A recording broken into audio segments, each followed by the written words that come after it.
Right, good afternoon, councillors. Have I got any apologies for absence?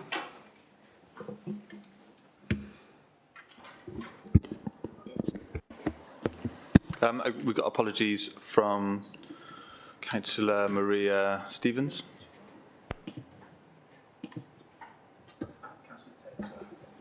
Councillor Taylor.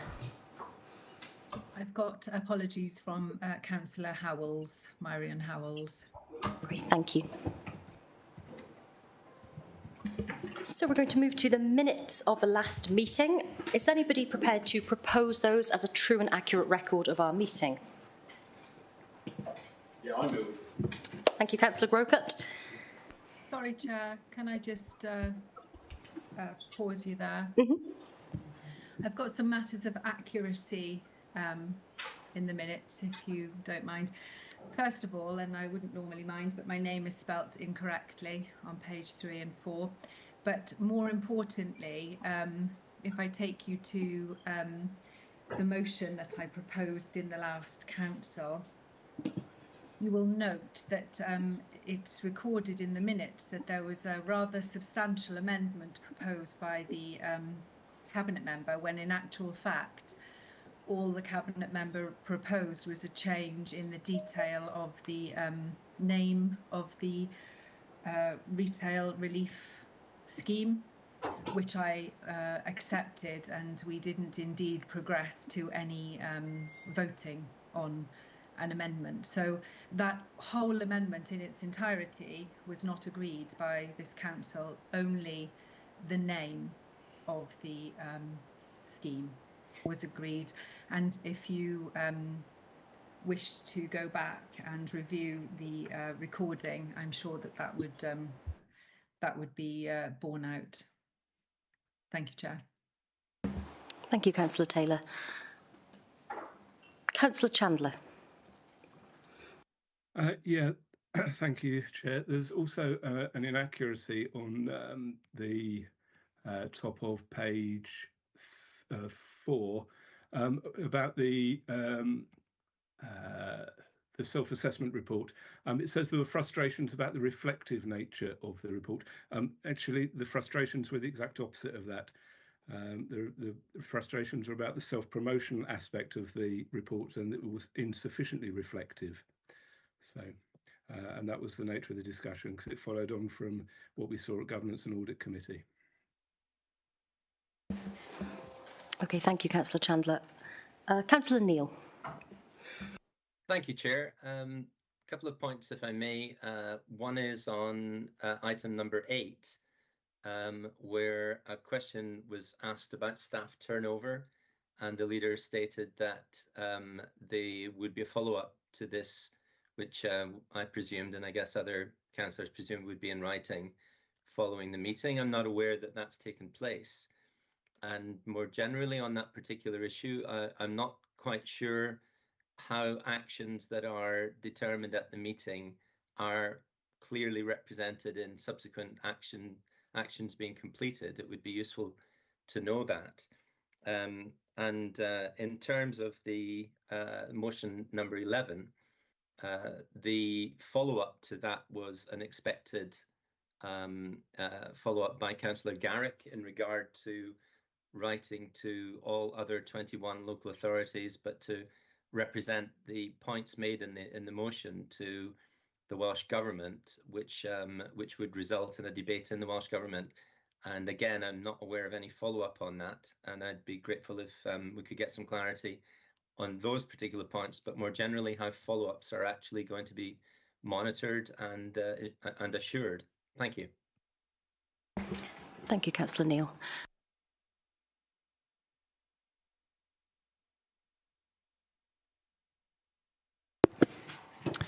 Councillors, hello. Matt Phillips, Chief Officer, People and Governance, and the Monitoring Officer. So we'll pick up all of those actions, and I'll work with Nick to review the minutes and the recording and make sure that there's an accurate representation. In terms of where actions are recorded, the forward work plan, which is available through the intranet site, has the list of everything that's forthcoming, certainly Cabinet Council, individual Cabinet member decisions and the like. There's a new tab on there which records the actions on there as well. So I know we've certainly picked up the actions around the motions from last time, and I know that they've been fulfilled as well, and they'll appear on that tab. So I'd just draw your attention to that bit because we need to probably push that out a little bit better. I think specifically, and I'll extend myself by speaking on behalf of Councillor Garrick to a degree here. As I recall it, there was a request to consider those submissions rather than it being an action. So it wasn't recorded as an action because the motion wasn't amended at the time. I don't recall a request to consider the letter writing. I can remember that it was talked about, but I don't recall any request, and I certainly did not answer any request on that matter.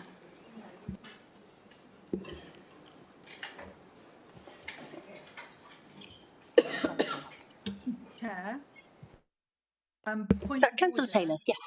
Yeah, sorry, Chair, if I may, on a point of order, I think you'll find that if you do review the recording, you will find that Councillor Garrick did respond to Councillor Neil and said that she would consider it. She did say that she wasn't called to answer questions, but that she would consider the request, I believe, was the response that was given.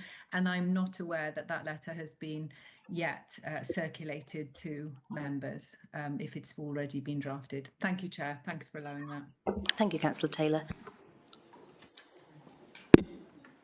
Okay, so councillors, we will proceed then on the basis of, I'm sorry, Councillor John. Thank you. On the point about letters, though, I do think there's an important principle that when full council agrees a resolution, that's reflected in the minutes in terms of any follow-up correspondence that's agreed. So as an example, this council voted unanimously on the 23rd of June to oblige the administration to write to Welsh Government about our shared concerns about the unfair distribution of local government funding. Despite numerous chase-ups, that letter was only sent on Tuesday this week, over 4 months later. And obviously Welsh Government's budget planning is going to be far more advanced now for next year than it would have been 4 months ago. So I really think it's important when we make a resolution and letters are sent, I think they should be attached to the minutes at the subsequent meeting. We can consider doing that, sure. Okay. We're now going to proceed on the basis of the actions already explained to you. Do I have any declarations of interest? Councillor Pavia. Yes. Yes, Chair. Sorry, I'm just bringing up the agenda item. It's item 6C, Social Care Safeguarding and Health Annual Director's Report. I'm employed by Practice Solutions Limited that holds the contract for the Association of Directors of Adult Social Services. So just I'll make that declaration. I've got a form been sent by officers, so I'll fill that in. Thank you, Councillor Pavia. Any others? Do we have public questions today? No? Okay, so I would just like to take a moment to welcome Councillor Buckler, our new colleague. Councillor, would you like to say a few words about yourself? Or Councillor John, would you like to introduce the new member of your group? Thank you. We're absolutely delighted to welcome Councillor Buckler to the council. She's got a wealth of experience and we're really looking forward to working with her, and delighted that she's been able to join us today at her first full council meeting. And I'm really looking forward to the immense contribution she's going to make to our council. So warmly welcome you. Yep, welcome Councillor Buckler. Nice full agenda to get started on. So, council reports. Can I invite Councillor Brocklesby to present our community and corporate plan, please? Thank you, Chair. Councillors, I am bringing to Council for endorsement the first iteration of the community and corporate plan. As an interim plan, it is a work in progress, the first and vital piece of the jigsaw based on sound planning principles of setting the vision, setting the goals, wide consultation, and then together bringing a costed plan with a budget underpinning it and a clear set of measures and targets. So, This interim community and corporate plan is the first step where we as a council are agreeing our strategic direction, one that lays the level of our ambition and, just as importantly, the principles and goals around which our budget for next year will be formed and the business plans for our directorates rolled out. This plan has been produced against a backdrop of political and economic uncertainty. As you know, we face rising energy prices, inflation and escalating borrowing costs, along with increasing demands in areas such as children's services, adult social care, homelessness, additional learning needs, and home-to-school transport. Our forecasted in-year budget deficit is over £8 million. The challenges we face are unprecedented. We are also acutely aware of the devastating impact of the cost of living crisis, compounded by the turmoil created by the mini-budget. Our staff and residents are facing real hardship and terrible choices about being warm, being fed, and with it all the stresses to their health and well-being and that of the people that they love. Our most vulnerable residents, disabled people, children and adults with additional needs and care support, and homeless people are always those who will suffer most. I would remind Council that policy must always lead, but never in a vacuum. The challenges and uncertainties we face mean that we must ensure that this interim plan is taken forward in a tactical way, fully informed and shaped by those challenges. To begin, the principles on which this administration stood in the election and came to lead the council are core to the plan. Tackling inequality, protecting the most vulnerable people in Monmouthshire, and addressing the climate and nature emergency will be the anchor to everything we do. These values set our goals. They determine our budget. They drive the way we work and collaborate with residents, our wonderful third sector organisations, our town and community councils, the Welsh and UK governments and neighbouring councils, so that we can fulfil our ambition to be a council that is zero carbon, supporting well-being, health, dignity for everyone at every stage of life. As is set out in the report, our vision sets 6 goals. We want a Monmouthshire that is a fair place to live, where the effects of inequality and poverty have been reduced. A green place to live and work with reduced carbon emissions, making a positive contribution to addressing the climate and nature emergency. A thriving and ambitious place full of hope and enterprise. A safe place to live where people have a home where they feel secure. A connected place where people feel part of a community, are valued and connected to others. And a learning place where everyone has the opportunity to reach their potential. Around these goals, we build our interim plan, together, not alone. How we work is as important to us as what we are setting out to achieve. Our determination to build collaboration and consensus began here in the Council. The process of developing the evolving community and corporate plan involved councillors from all 3 political groups. Working groups were set up around the 6 themes that became our goals. All political groups were represented at each of the 6 working groups, and I extend my heartfelt thanks to all those councillors from all parties who engaged with us. Your commitment and seriousness is acknowledged and appreciated. We discovered much in common during the process and informed through working together a shared and deep commitment to do our best for the people of Monmouthshire. Each group tackled one of our priority areas in our manifesto. And each working group invited experts in their field, organisations that had a track record in working with Monmouthshire, and in some cases, people with the lived experience of the theme being considered. For example, the Health and Social Care Working Group included carers and users of our services. The Excellent Education for Life Group included head teachers and leaders, as well as pupils from Magor and Caldicot. Experts covered housing, economic development and skills development, decarbonisation, food, rivers, nature recover, VOG, poverty inequality, education, mental health and social care. As you can see, a wide range of people with expertise and knowledge of what it means in Monmouthshire. The full list has been shared with the leaders of the other groups. In all, 40 plus experts and 30 plus organisations worked with councillors and officers. There were around 150 people contributing in one way or another to the plan. Through this process, we agreed the aims for each goal, along with a set of indicative actions. We now have the interim community and corporate plan. More needs to be done and will be done.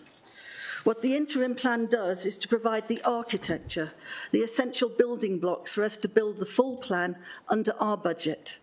Not that of the previous council, but with our own priorities and aligned with the council's business planning cycle.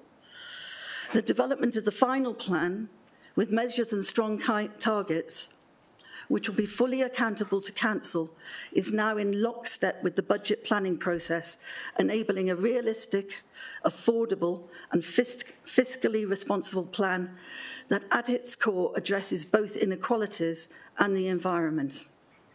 Our approach is sound, it's transparent, and it allows greater flexibility and agility given the current economic crisis, the chaos in Westminster, and the lack of certainty of what the budget settlement for Wales would be, and with it the consequentials for Monmouthshire.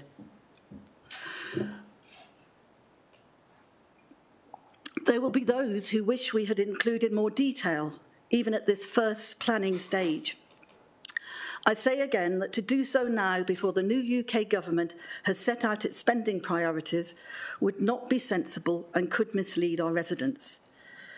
Together across this council, we have developed the goals and priorities that would allow us to frame the budget going forward. On the basis of that budget, I want to work across the council, building on our experiences of the working groups, to develop further this full plan into a fully costed business plan with actions and measurable targets. Our next iteration of this plan will be presented to council in due course before we present the final plan. You will understand, council, that to set a date at this stage when we are still waiting for the budget come through would be an error. This must be done so that it is responsible and it's fiscally clear about what our prioritisation is, how we are going to prioritise. But what I will say, that we invite councillors to be there at the second iteration to work with a more fleshed out plan before we bring the final community and corporate plan with measures and targets to council, along with our budget for 23-24 at the March council meeting.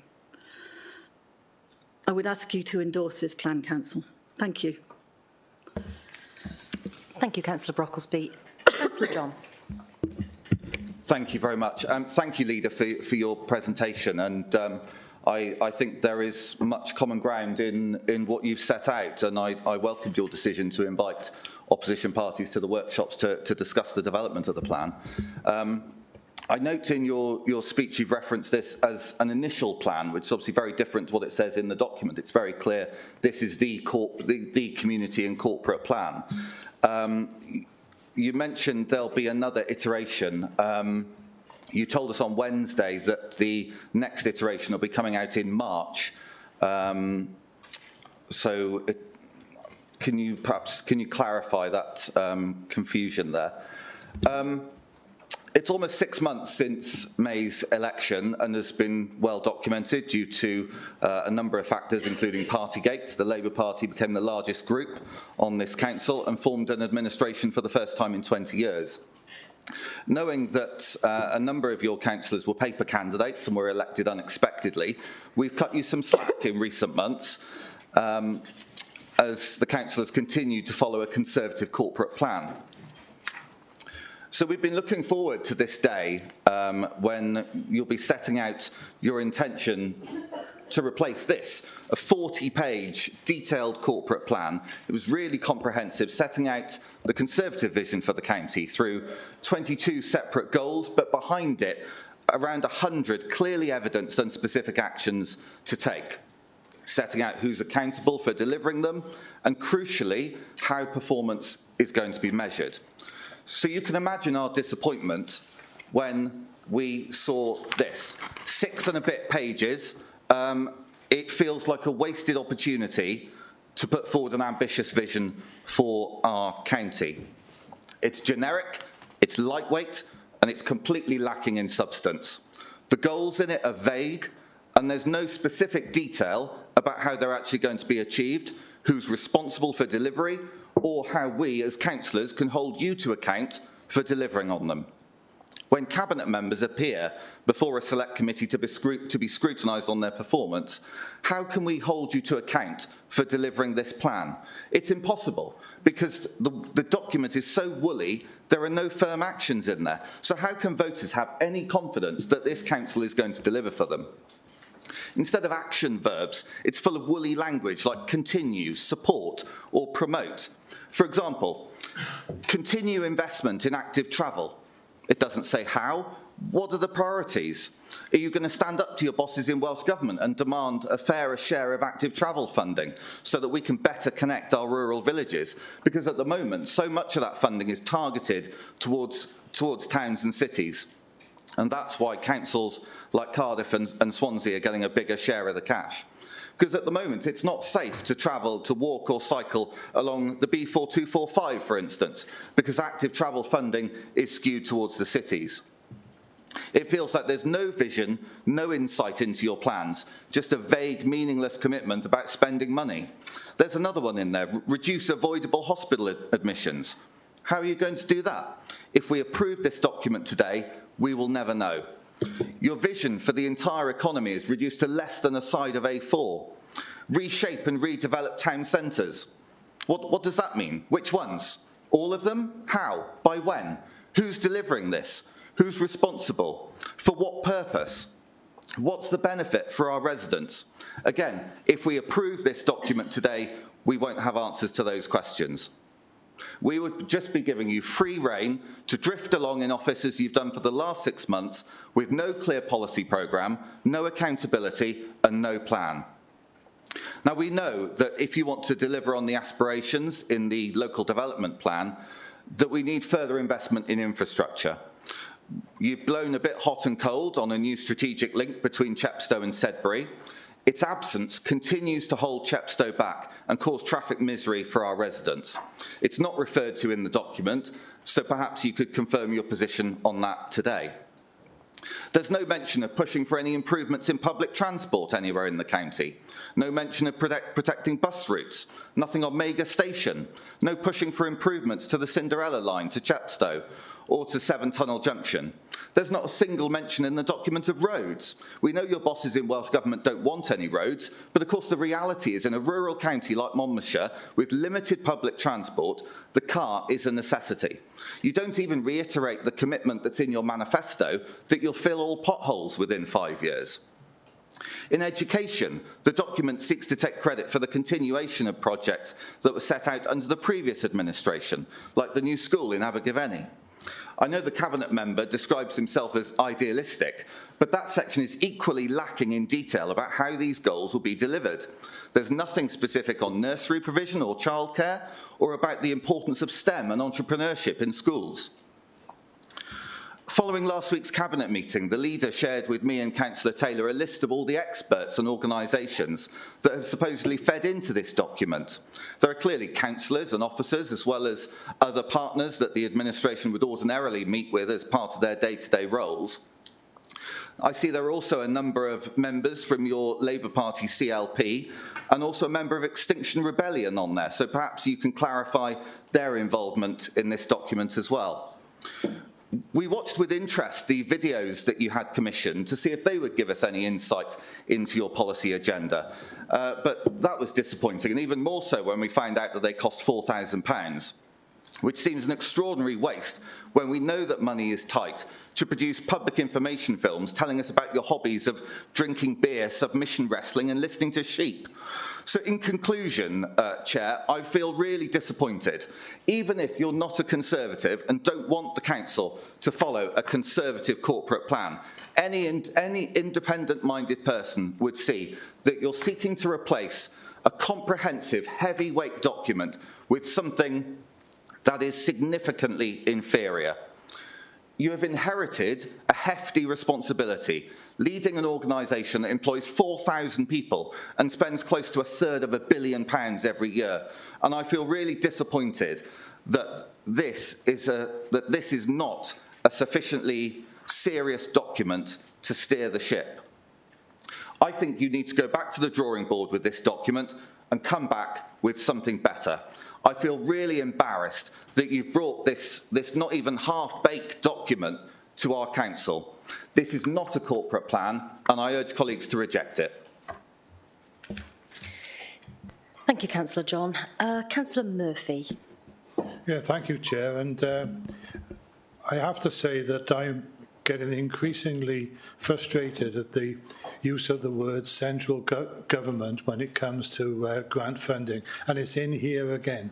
We've been pointing out time and time again that funding, the revenue support grant, aggregate external funding, all comes from Welsh Government. I know it's a rejigging of the money that comes through the Barnett formula, but nevertheless the decisions on how it's to be distributed based on the formula which is exercised by Welsh Government, and it's in here again. Monmouthshire County Council receives the lowest level of central government grant funding of any local authority in Wales. Yes, we do, but not from central government. It's from Welsh Government, and that seems to be creeping in time and time again. So I urge the administration to actually get it right, to accept the fact that you need to look a little bit closer to home. Thank you very much. Thank you, Councillor Murphy. Councillor Chandler. Thank you, Chair. Just take a bit of a breath after Councillor John's speech. I'm going to be a little bit more measured, perhaps, in some of the things that I want to say. Broadly, I'm happy with the overall direction with which the corporate plan is going in terms of the purpose and the value and the goals and the what we want to achieve areas. I do agree with Councillor John, though, that there is a lack of substance and maybe in some areas a lack of imagination as well. But I would also counter that by also recognise what Councillor Brocklesby said in terms of that we're in an uncertain financial time and we need time to be able to develop a robust plan that is fundable. So I don't want to have a plan that we're not sure whether we can fund or not, because that would not be good. My concerns that I've previously expressed to Councillor Brocklesby and members of the Cabinet are in terms of that in the area where it tries to illustrate this plan with some of the actions we'll take, they're quite partial and they're not terribly comprehensive. So in particular, as Councillor John already referenced, there is nothing in there about public transport, and I think that is a real lack. Active travel, and I'll correct Councillor John on that, active travel is only applicable within 3 miles of a town centre. That's how it's defined. So of course it wouldn't apply in rural areas. But because of that, because active travel is only for our towns, that we need to also address the concerns of our rural residents. So which is why I do think that we need to at least highlight in the plan that we're going to be developing proposals around public transport. Clearly it's potentially a high cost solution. And then in this current climate, I quite understand that we can't put in full details of what that would be, but I would certainly want the administration to say, yes, in our interim corporate plan, we will be exploring how our public transport system is working, where there are clear deserts of access to public transport over vast areas of our county, and what we're going to do about it, and what innovative solutions might we come up with. So I'd certainly see that as an essential part of this being reflected in the interim plan, so it can get addressed in the more comprehensive plan next in the new year. Similar to that, I also think that there are some areas where it does appear to be like business as usual. So the inclusive aspects in terms of all residents have access to services and support they need to live a healthy life. it's quite limited. It doesn't really, although it looks at mental health and benefit advice, it doesn't really look at some of those other aspects in terms of access to services for the elderly, for the disabled, for people that live in rural areas, for people on low incomes, all of those types of areas. And similarly, that healthy and active Monmouthshire, where lonely and isolation are reduced, again, it doesn't really talk about the majority of what we might call the lonely and isolated population, which again will be the elderly and the disabled, and also single adults, rather than everything being geared towards families with young children. So I think there are some real gaps in some of the delivery aspects of this plan that I don't necessarily expect to be in the plan from the outset in terms of detail, but I do want to see them as indicative areas that where those work is going to be developed over the coming couple of months and incorporated into the budget that will be coming forward alongside the final plan. Thank you. Thank you, Councillor Chandler. Councillor Sandals. Thank you. I'd just like to remind everybody that the leader clearly told us that this is an interim plan. And I'd just like to share my experiences of the actual working group that's led to this beginning of the plan. I was one of the members of the cross-party working group on social care. So just tell you a little bit about the sessions. One of the members was a resident who had multiple sclerosis. She came along, well, she attended virtually. She gave us a fantastic insight into the lack of information about sports for disabled people, for instance. One of our local authority carers also attended, and she thought that if communication could be improved, then care would improve. All of which were discussed and noted, and they've been used to inform this plan. We had heads of service, a chief officer, social workers and councillors, both new, myself, and really experienced ones who brought lots of information to the table. Councillor Howells, for instance, who's sadly not here today, brought information about how assistive technology could be used to improve care for people who are, at home and, could do with extra help. Absolutely everybody in the group used the opportunity to listen and to question, and we all took away ideas on how this could be used in their areas in the future. I believe that everybody who took part in those groups thought the sessions were a brilliant way to start our journey in formulating this community and corporate plan. Thank you. Thank you, Councillor Sandals. Councillor Rook. Thank you, Chair. I'm going to be quite specific with my question. As a member of the Planning Committee, housing is particularly important to us here in Monmouthshire. So my question is around housing provision. Given the current financial challenges facing the Council, what actions will be taken to ensure we follow through on our commitment to building affordable homes? Thank you, Chair. Thank you, Councillor Rook. Councillor Grocott. Thank you, Chair. I would commend this report to Council. It gives Labour an opportunity to set out its stall at a time when we face unprecedented difficulties, and the leader has set out our aims and our goals.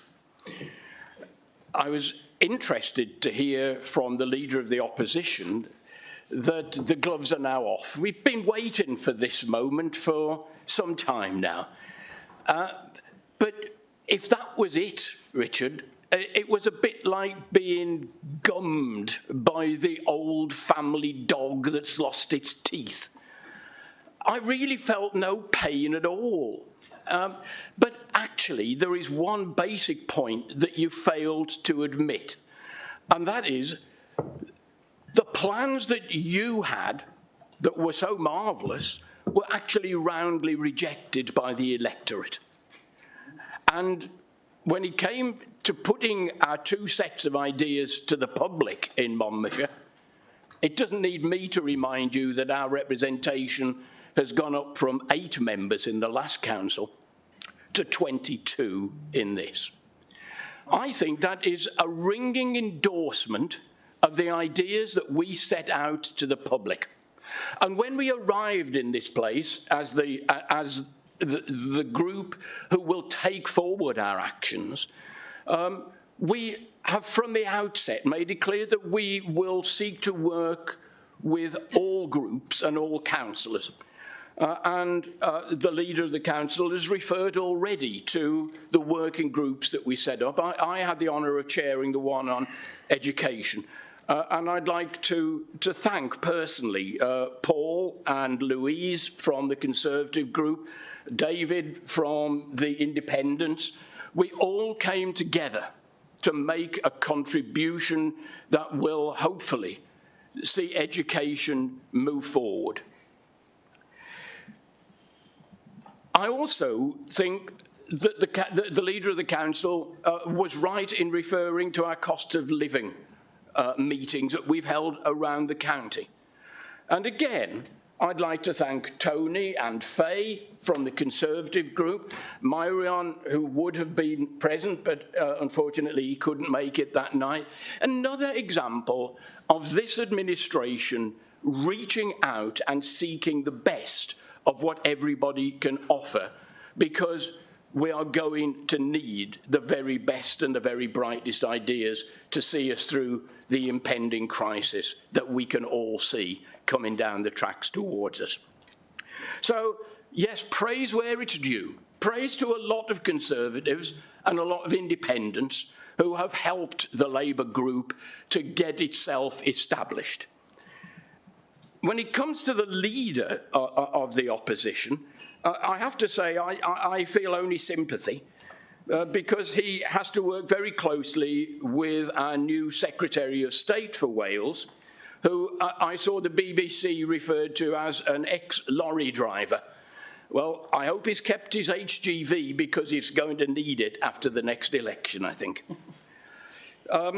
The main problem with the style of leadership that we get from the Conservatives nationally is that one week we seem to be a low-tax, high-growth economy.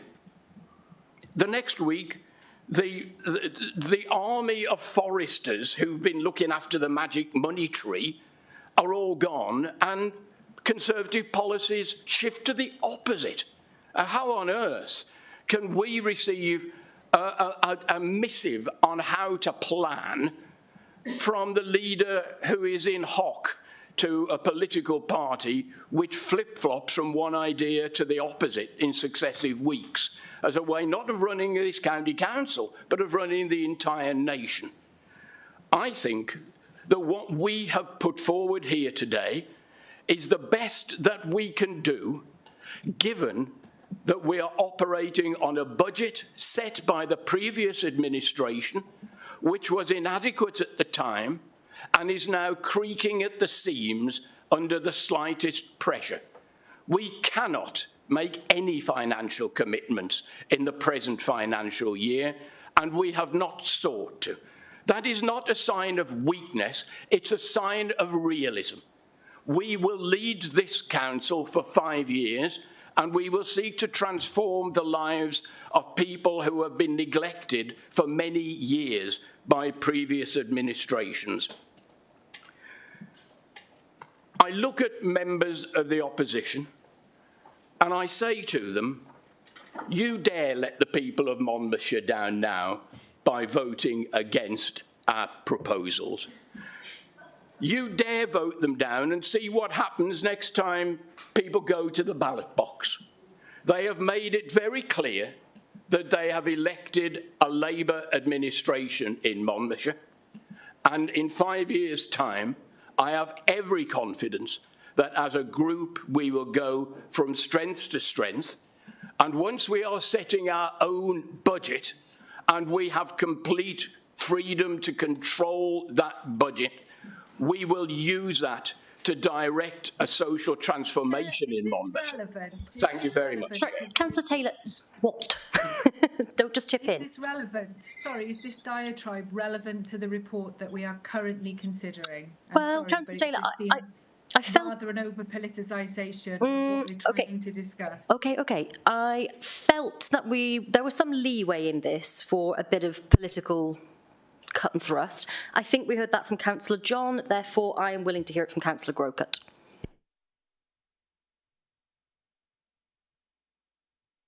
continue? Carry on. If you're done, Councillor? You've concluded. Thank you. I wasn't quite sure.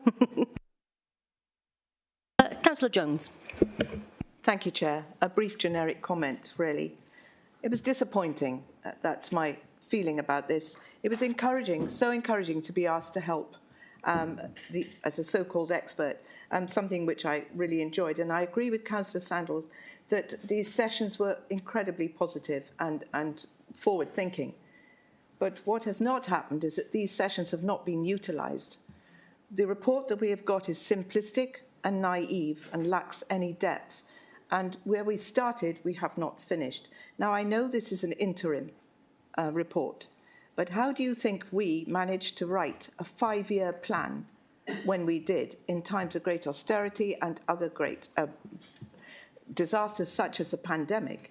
We couldn't foresee that, but you write one with your values and your hopes and your thoughts with the residents of Monmouthshire, and you go forward. This is not purely a political report. It is something that all parties have to agree to. So it is on behalf of Monmouthshire that we are representing the residents. And I feel that you've failed in this. By the time your proper report comes out, you will be 1 year into your term, nearly. And that is too long. So I am very disappointed with this. It had such hopeful beginnings, but it doesn't seem to have realised it. Thank you. Thank you, Councillor Jones. Councillor Fuchs. Thank you, Chair. Councillor Richard John and Councillor Jones have said they're disappointed. Well, I can tell you I was disappointed when I started canvassing in Monmouth for the elections in May. We've inherited failing town centres. There are over 20 empty shops in Monmouth on your watch. There are many more empty shops across the county. The people of Monmouthshire have been let down for 18 years. You've been in power since 2004. Councillor Richard John set the budget we're working to. He approved the budget last year, and now we're working to his budget. If he wants to talk about wasting money, how about the Trust mini budget, which put forward £45 billion of unfunded tax cuts, which caused chaos to the UK economy? All right, hold it. I don't see how the mini budget's relevant to this corporate plan. I think we're going to give a little bit of leeway in this if you can show it's relevant, Councillor Fuchs. Well, it's true it's relevant because Councillor John wants a fully costed plan now. We can't give a fully costed plan now. This is an interim plan, and we've been very clear on that. And the Conservatives have proved utterly incapable of managing the economy at a Westminster level. They've threatened the livelihoods of millions of people in the UK, including here in Monmouthshire, and Labour is the fiscally responsible party. Thank you. Thank you, Councillor Fuchs. Councillor Eason. Thank you, Madam Chair. I fully support the iteration that has been produced in such a short period of time where we've had several months of uncertainty, both in national government and, of course, of the death of the Queen, Majesty the Queen. I believe that the officers and the Cabinet and the workshops that have been put together have been successful. This is an iteration, and we'll come up with a fuller paper in due course. Councillor John mentions various things about the Labour Party and what the Welsh Government will do. At the end of the day, the Welsh Government has only got the money that comes from the national government, and whatever's divvied out is cut back by the national government, so it ain't going to be there. But Richard John kept making comments about, this is woolly, this is woolly. In Wales, we've got lots of sheep. They're all woolly, but the meat inside the sheep is excellent. And I believe that this paper, it may be woolly on the outside, you think, but inside, the meat is excellent. And I believe that a better paper, a stronger paper will come out in due course. Thank you, Chair. Thank you, Councillor Eason. Councillor Bond. Thank you, Chair. Okay, I attended the education workshop event with Councillor Grocott and officers, along with participation from many education experts and academic experts, along with officers, and input from Councillor Brown, Councillor Pavier, Jones and Sandals, and it was a really productive event. Excuse me.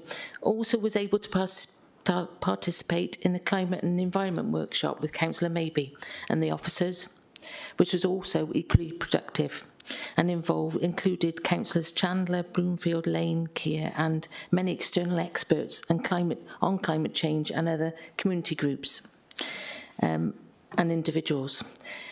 I'm not sure if there were other people that I couldn't see that were online, so apologies if I've forgotten anybody.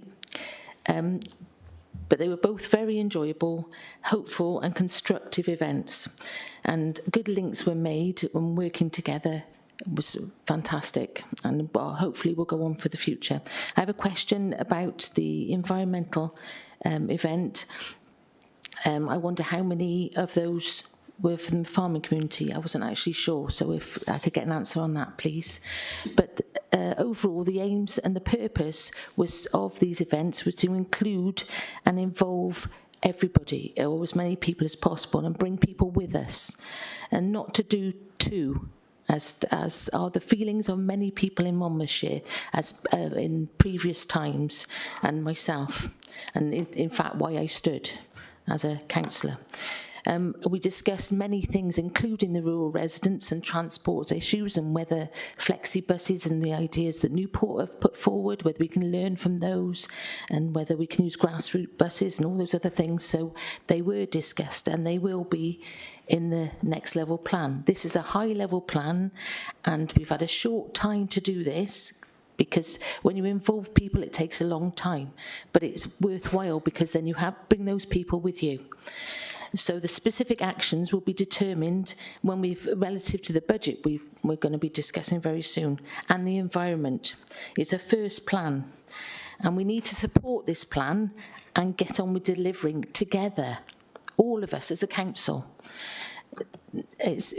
We're going through some terrible times, well, as we've said, are coming towards us, and this instability in Westminster hasn't helped, but isn't the answer. We need to work together, so please support this plan, and let's get moving on this and deliver for the people of Monmouthshire. Thank you.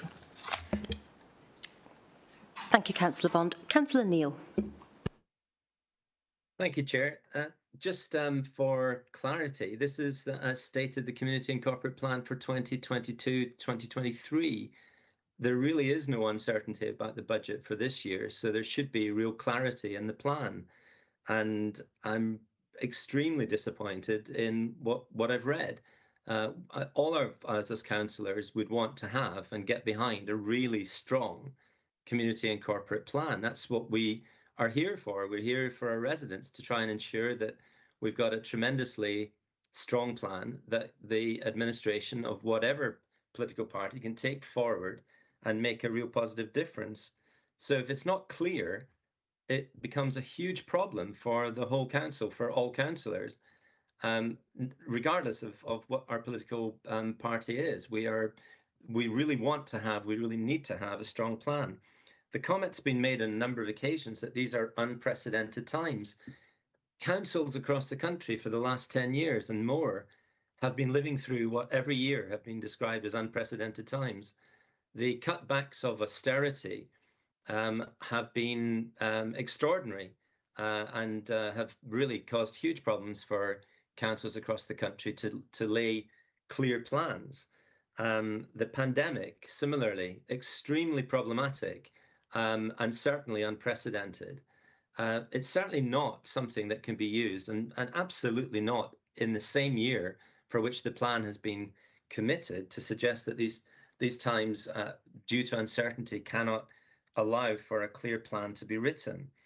So it's such a disappointment. I was really looking forward, having engaged strongly in the working groups, I was really looking forward to something that would say, well, here is what you're going to do. A corporate plan should be the detailed proposals for getting things done by the administration. And that is precisely what this is not. It is simply not acceptable. It's wafer thin, where it should be absolutely full of detail. But this has wider implications for the whole council and our residents. As our website explains to residents, the scrutiny function is an essential function for us and for residents. To quote it on the website, it scrutinises the council's performance in delivering the corporate objectives outlined in the corporate plan. These objectives and plans are simply not clearly defined and by the administration, and therefore for a whole year are we meant to suspend the ability for the active functions of all scrutiny to not be able to scrutinise what the administration is doing. It's with a heavy heart that some of us will not be able to support this, because we wanted to get behind a really good plan.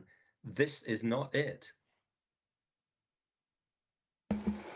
Thank you, Councillor Neil. Councillor Taylor. Thank you, Chair. Yes, I have to say I don't want to. Not going to repeat some of the things that have been already discussed, but despite the references to this being described as an interim plan, I would actually remind Council that what this report says is that we are seeking approval of a new community and corporate plan that sets the direction for the Council and the County of Monmouthshire, articulating the authority's purpose, principles, priorities, alongside some of the steps we will take to deliver these. It does not say this is an interim half a plan. It does not say we will bring it back. It does not say we will make it better, although I notice a number of the contributors from the Labour benches have referred to expecting something more and better in due course. I don't think it would be responsible of us to support or endorse a plan that really has so little substance to it. I also was heartened by the fact that the administration was inviting contributions from across the council to its proposals, and I know that many members were able to contribute from all sides, our own group included, and I note that that's referred to, and I think whilst the contributions and the description of the conversations in those groups was really, really helpful, I'm not sure how that translated into a further kind of iteration of what the proposals could be, what was going to be prioritised. I note, as has been mentioned, that there isn't any reference to strategic public transport. Now, as someone who's championed that for like the past 10 years, that would be a grave disappointment to me to see that our council wasn't indeed committed to that. And frankly, from Councillor Grocott, who suggests this is the best they can do, if this is the best that can be done, I'm afraid it is not good enough. It is not good enough, not for any, I'm not interested in doing this political battling out. I'm interested in what's best for our communities and how we can articulate this, because it is us who have the responsibility for holding to account.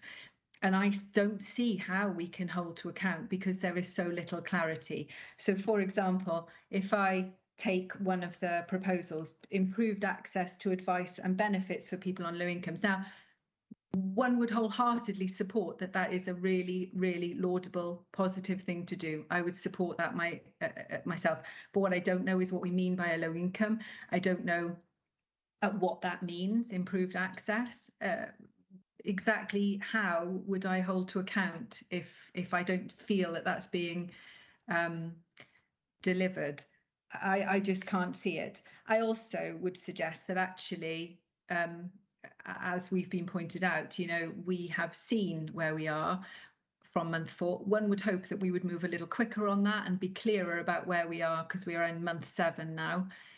But those are known, so we know where we are. We have a budget allocation for this year. What we don't know is what will come forward yet for next year. However, we have all worked through very difficult times, and I think that we have to do better. So I can't support this plan as it is, and I am going to propose that we amend the recommendations, recommendation 2.1. And my recommendation would be that we change 2.1 to read that this council agreed to bring a revised and more detailed and robust community and corporate plan containing measures and targets back to the December meeting of council.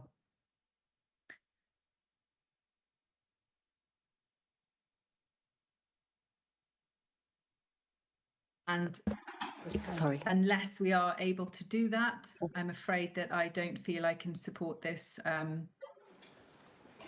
proposal as it stands, or this plan, or this corporate plan. Thank you, Chair. Thank you, Councillor Taylor. Councillor Howarth, you've got your hand up. Yeah, can I second Councillor Taylor's motion to amend the recommendation 2.1, please? Thank you. Thank you, Councillor Howarth. Just bear with me.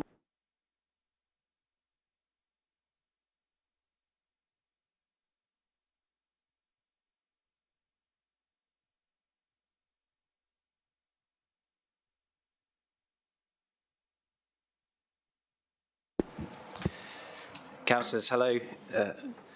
It's me again with my rule book.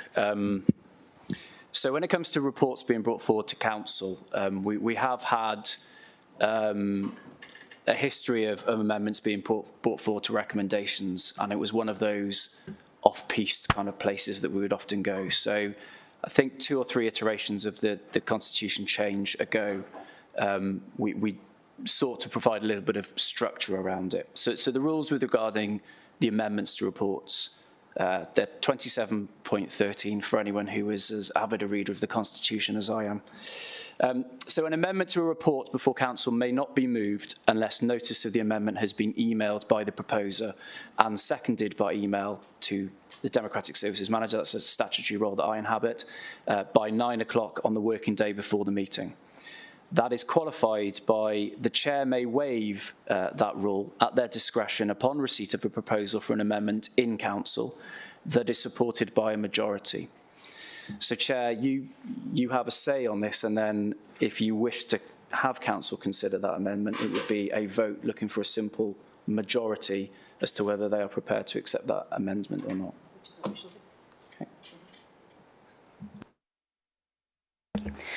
Right, Councillor, in which case we are going to take a vote on this amendment, proposed amendment.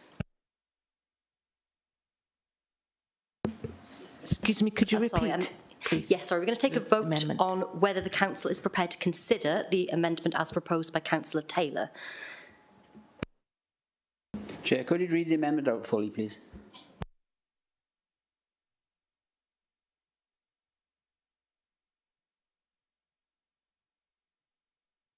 Sorry, Chair, do you want me to do that? Councillor Taylor, sorry, would you?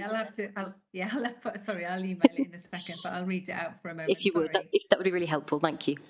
Thank you. Apologies.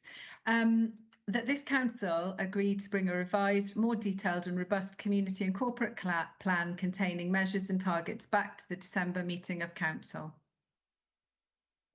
Thank you, Councillor Taylor.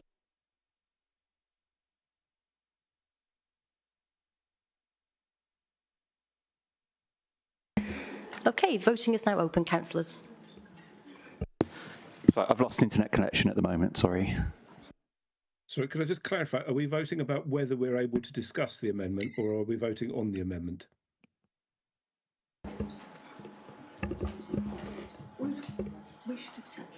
We're voting to see if we can, if we are going to... Sorry, Councillor Taylor, I'm just getting some advice. Would you mind a second?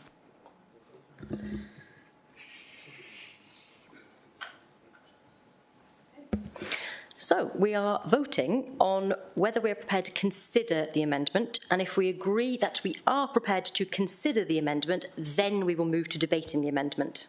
I hope that's clear. Is that clear? In which case, maybe the poll needs to be reset, because that's not what it says in the poll that people have already voted on. Okay. What I would ask you to read that as meaning is that we are it's a simple vote on whether or not you wish to discuss the amendment in full, whether you wish to accept it for consideration. Council can vote on it as it stands. So council can vote on this as presented.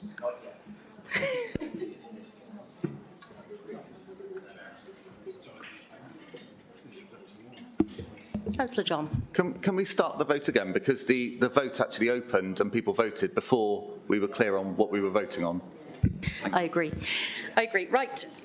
We'll reset it and we'll start again. Is everybody clear about what's happening? Speak now or forever hold your peace. Is this clear? Awesome.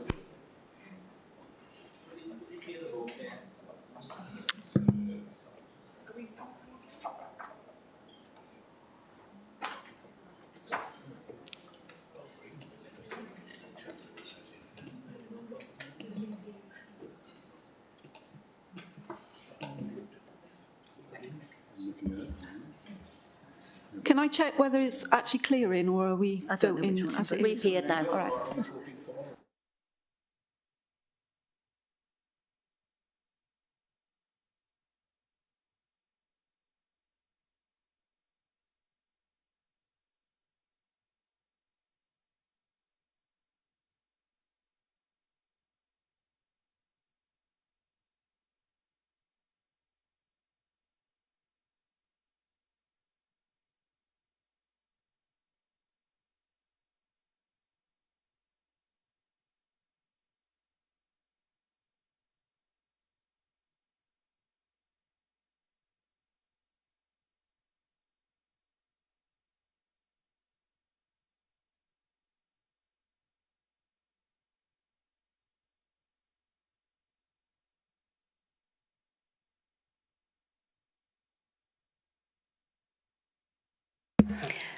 Councillors, that has been agreed. We will discuss and debate the amendment proposed by Councillor Taylor.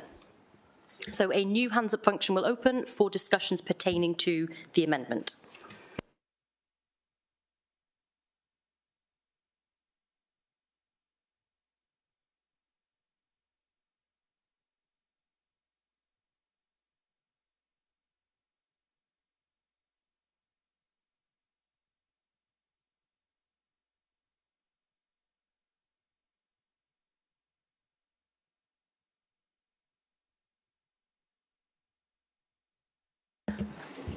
Right, Councillor Garrick. Thank you, Chair. Let's be clear about what we're doing here and where we're disagreeing. This document is strategic. It does involve a change of approach and direction. And now anyone with any experience of change management will understand that a large tide changes will not occur immediately. And they certainly don't commence with the issuance of a tome of itemised issues for delivery. This is the start of direction and is the appropriate place to be, in my opinion. However, I'm also absolutely sure that had we presented a lengthy document with many verbose commitments which challenge the reader to persevere to with the document as previous iterations of the corporate plans have been, Councillor John's group would have taken issue with that as well. Not because of the content, but simply and purely because it is not their plan.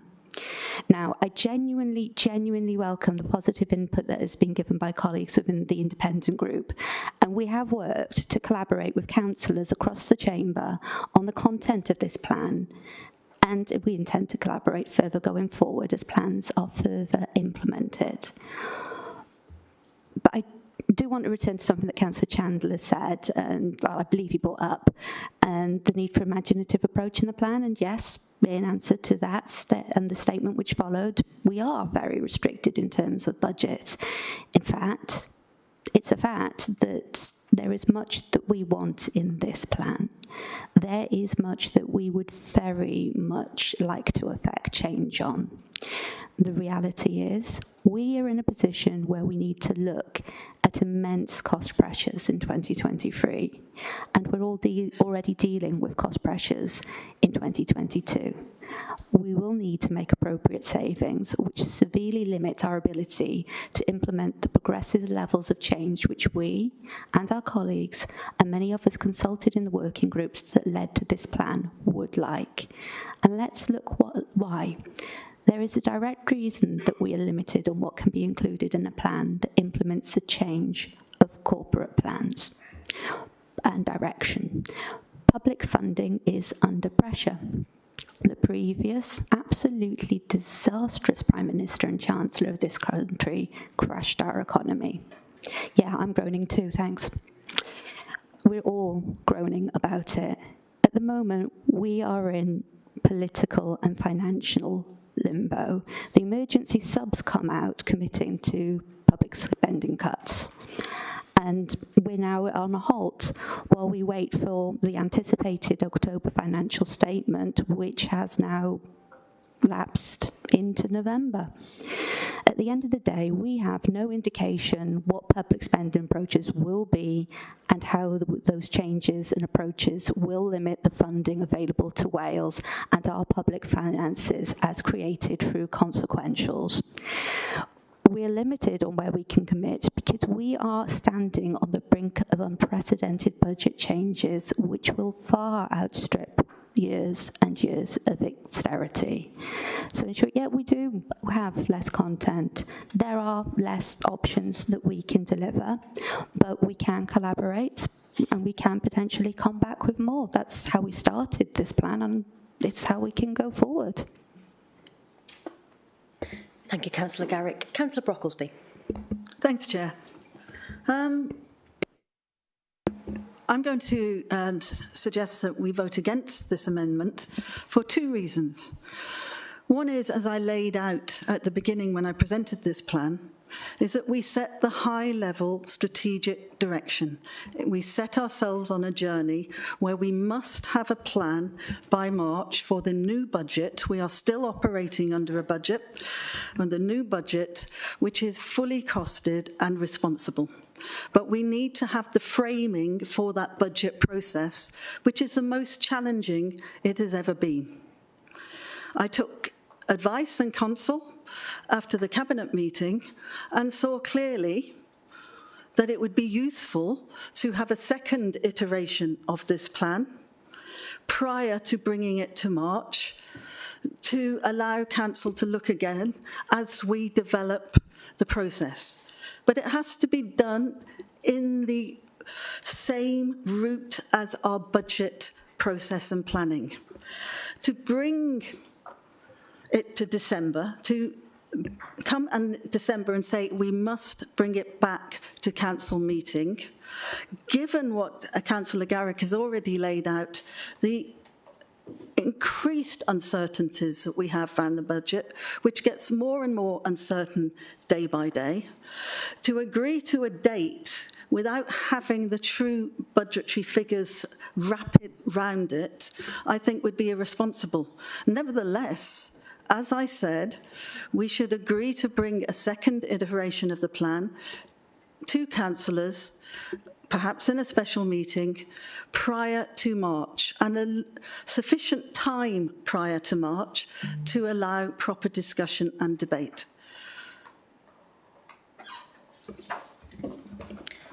Thank you, Councillor Brocklesby. Councillor Peter Strong. Thank you. Also opposing the amendment. The famous German military planner Helmut von Moltke once said, "No plan survives first contact with the enemy." Now, in this case, I am not meaning the enemy to be the opposition. I'm meaning the things we are familiar with. The international situation, the years of austerity, the political chaos in Westminster, the climate emergency, and so on and so on. These are things that can change and develop very, very rapidly, as we've seen over the last week or two. In these circumstances, I don't think it's appropriate to have a highly prescriptive plan. We need to be fleet of foot. We need to be flexible. In some cases, we might be able to advance more quickly than we thought. Other cases, it will be more slowly, and yes, we might even need to retreat. If our plan is of the nature as it is at the moment, that gives us that flexibility. Just take one example given by Councillor Taylor. Help for those on low incomes. Not so long ago, I think low incomes might well have been defined as those on universal credit or similar. We've recently seen that we need to extend the definition of low income to a much wider range of people. So we need that flexibility. Therefore, I think the nature of the plan that's been proposed is entirely appropriate. Thank you. Thank you, Councillor Strong. Councillor Howarth. Thank you, Chair, and I will stand, and good afternoon, Chair. Yes, I couldn't support the plan in its format that it was given us today, and I thank Councillor Taylor for putting an amendment forward for a revised plan or some more meat put onto this plan. I think it's give the leading group some time as well, you know what I mean, to do something with it. It's not good, but it's a start. And I think 8 weeks to put something on there which would help convince opposition that you've got some sort of plan there. And let's bear this in mind, they're all aspirational. I go through life aspirational because I'm thinking ahead, whether it works or not. I don't have a magic ball or crystal ball, what I call it. You know what I mean, we don't have that. And we don't know what the heck's going to happen next week or in 4 months' time. You know, in the budget, the Welsh Government will set out its guidelines for its provision for us. The ratepayers of this county have no option but pay their monies, their rates to this council. They have no option on that. They will pay what we set the budget at. And what we set the budget at, we'll have to deliver on it, on their mandates. So having a corporate plan in a form that is different today, with some meat on it, I welcome in about probably before Christmas, a special meeting. It's a start. At the moment, I cannot accept what we've got there, Chairman. And I believe that if that had gone forward today, I think it would have been irresponsible of this council. And would it have gone forward also? It may not have even gone forward. That would be embarrassing for the leading group. I didn't want that. I want to give them time to put some more meat on this. And I think that is possible. Not within the budget process. Don't come back in March with the corporate plan. That's not the amendment. The amendment is come back to this council before Christmas with some meat on it. And that is possible. That is possible, Mary-Ann, to do that. That is possible, Cabinet, to do that. That's not rocket science to do that. Grab hold of their plan. Have a look at it. Cut and paste it. Come on. Let's smell the coffee here, guys, because if we don't, we're going to have egg in our faces. Thank you, Chairman. Thank you, Councillor Howarth. Back to you, Councillor Taylor. Thank you, Chair. I think it's eminently sensible of the administration to take the time to amend what they've proposed. I think Councillor Strong actually did a good job of really reiterating my point, which is that, you know, what do we mean by a low income? I think we see people currently that we may not have previously considered to perhaps need advice or support around benefits or entitlements, as I prefer to call them. Because actually that's what I'm seeing in my constituency, in the community I represent. That is what I am seeing. I'm seeing these different needs emerging. But what people need is they need stability and they need some certainty about what this council will do, what this council's priorities are. And I just don't think it helps at all anyone. It doesn't help us, it doesn't help officers, and it doesn't help the community at large, which is the real priority here, to know what they can rely on in these difficult times. You know, during the pandemic, nothing was known. Everything was completely unknown, but we were really clear. These are the things we will continue to do. And we have to continue in that vein, I think. I don't agree that it is simply okay to push it into the long grass, give every excuse under the sun why we can't come up with what our priorities are. I agree that sometimes things have to change. We saw that during the pandemic, but let's be clear with people. Let's articulate the priorities. Let's articulate the measures. And then if there is a need to change some of those into the future, let's change them. Let's not go forward in this opaque, unclear and woolly way. Thank you. Point of order. Yeah, I'll let Councillor Taylor finish, but she did misinterpret my comments. When I referred to the situation about people on low income, had we done what she wanted and say what we mean by low income, that might well have been out of date in a week or 2 weeks or whatever, which is why we need that flexibility by not pinning ourselves down too much. Thank you, Councillor Strong. Councillor Keir. Thank you, Chair. Can I just clarify on a point of order where we are here? This amendment is therefore going to override the discussions we've had to date. Yeah? We're currently debating the amendment itself.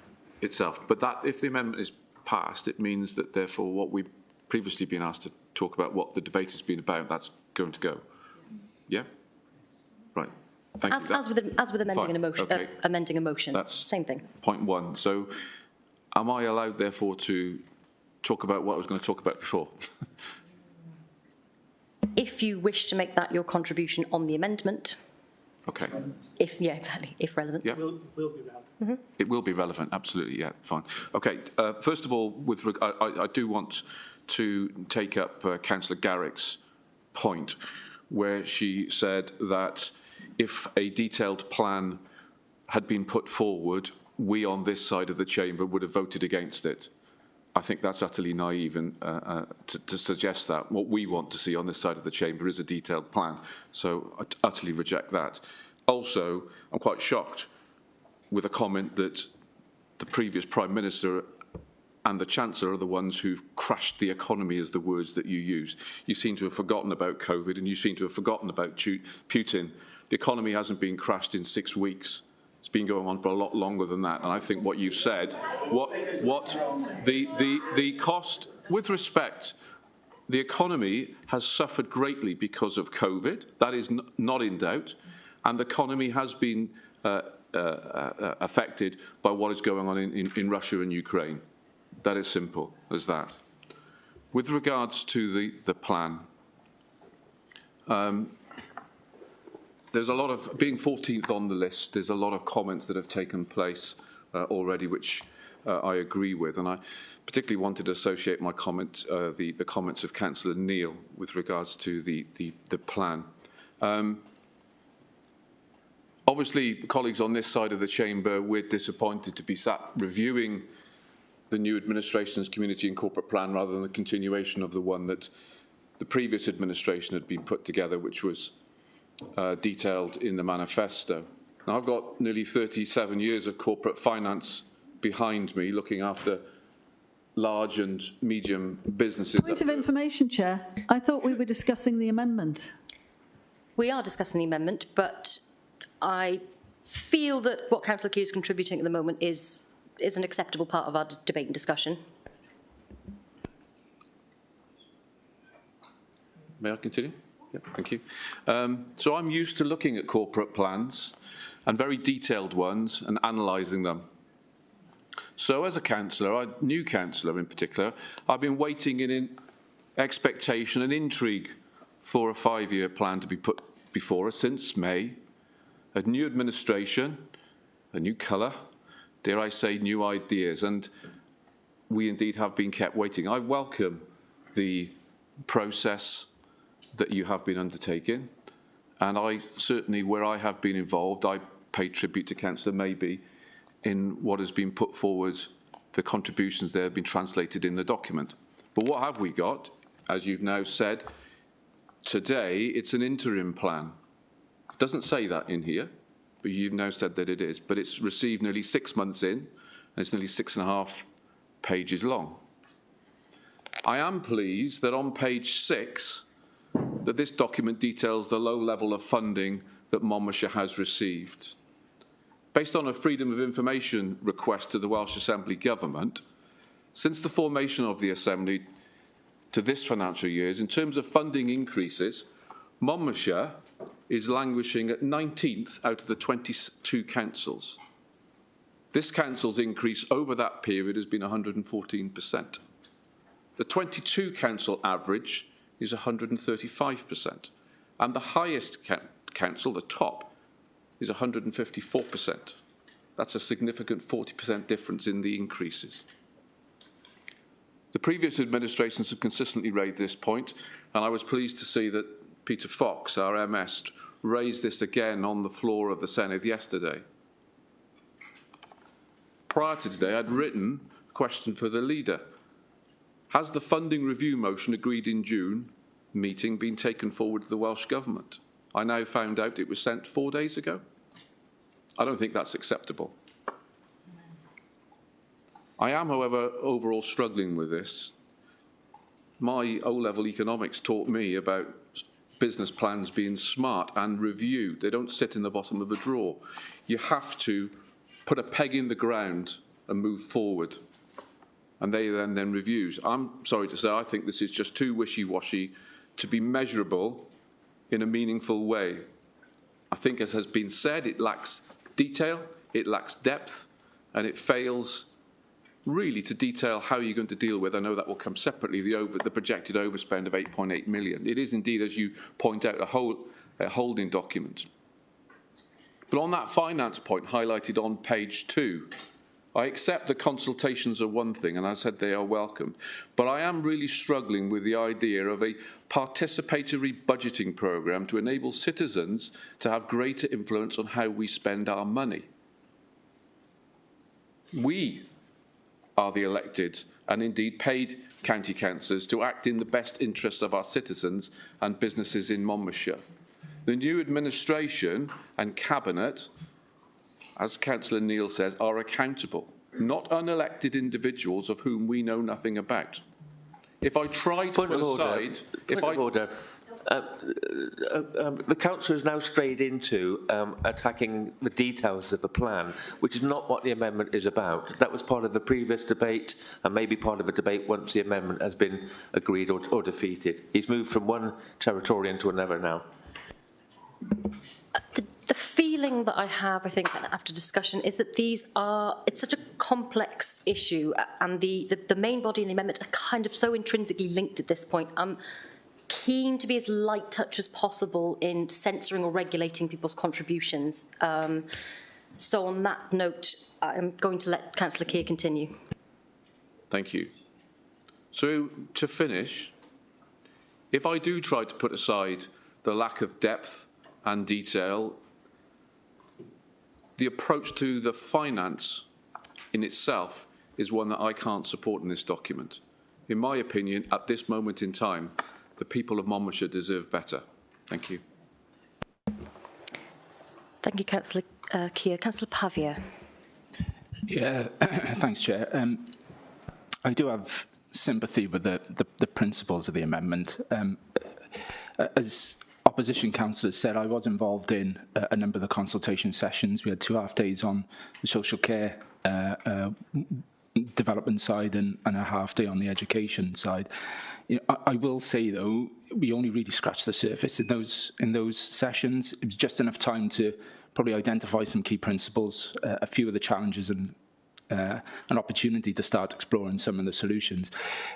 And you have captured some of the important challenges in the document around strengthening social care workforce, for example, developing holistic approaches to attendance management, developing a broader educational offer to include both academic and vocational pathways, all laudable actions.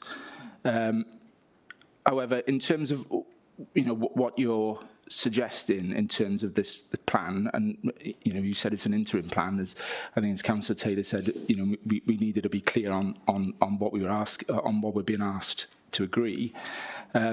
So you're suggesting you bring forward this interim plan now for the next few months as a stopgap before you bring forward a more detailed version later in the winter ahead of the budget. So I assume in that time you will bring the action plans to the Performance and Overview Committee for scrutiny during the winter at some point.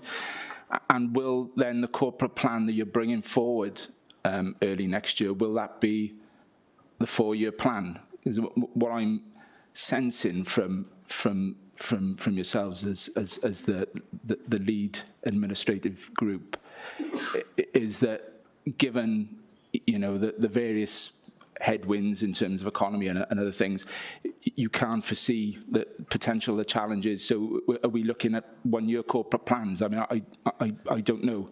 I welcome the clarity on that. It does seem... I'm just going to have to pause you for a second, Point of order, Chair.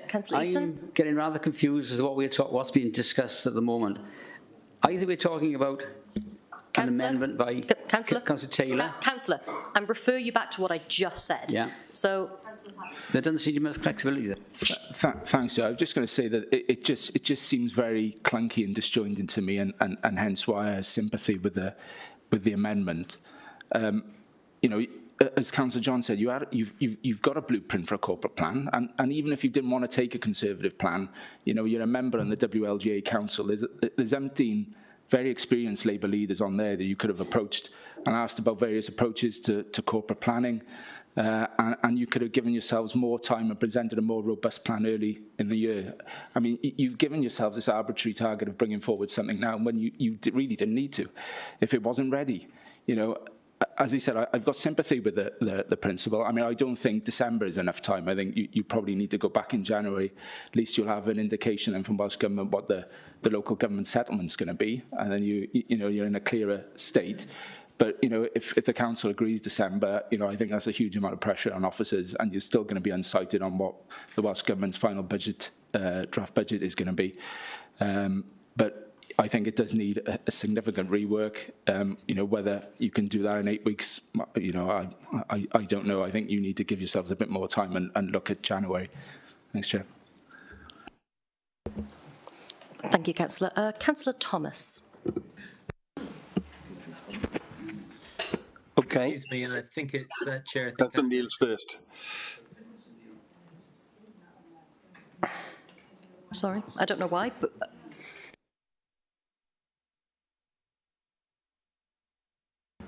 Okay. Chairman, could I just... It is Councillor Neil. Sorry, Councillor Neil. Councillor Neil.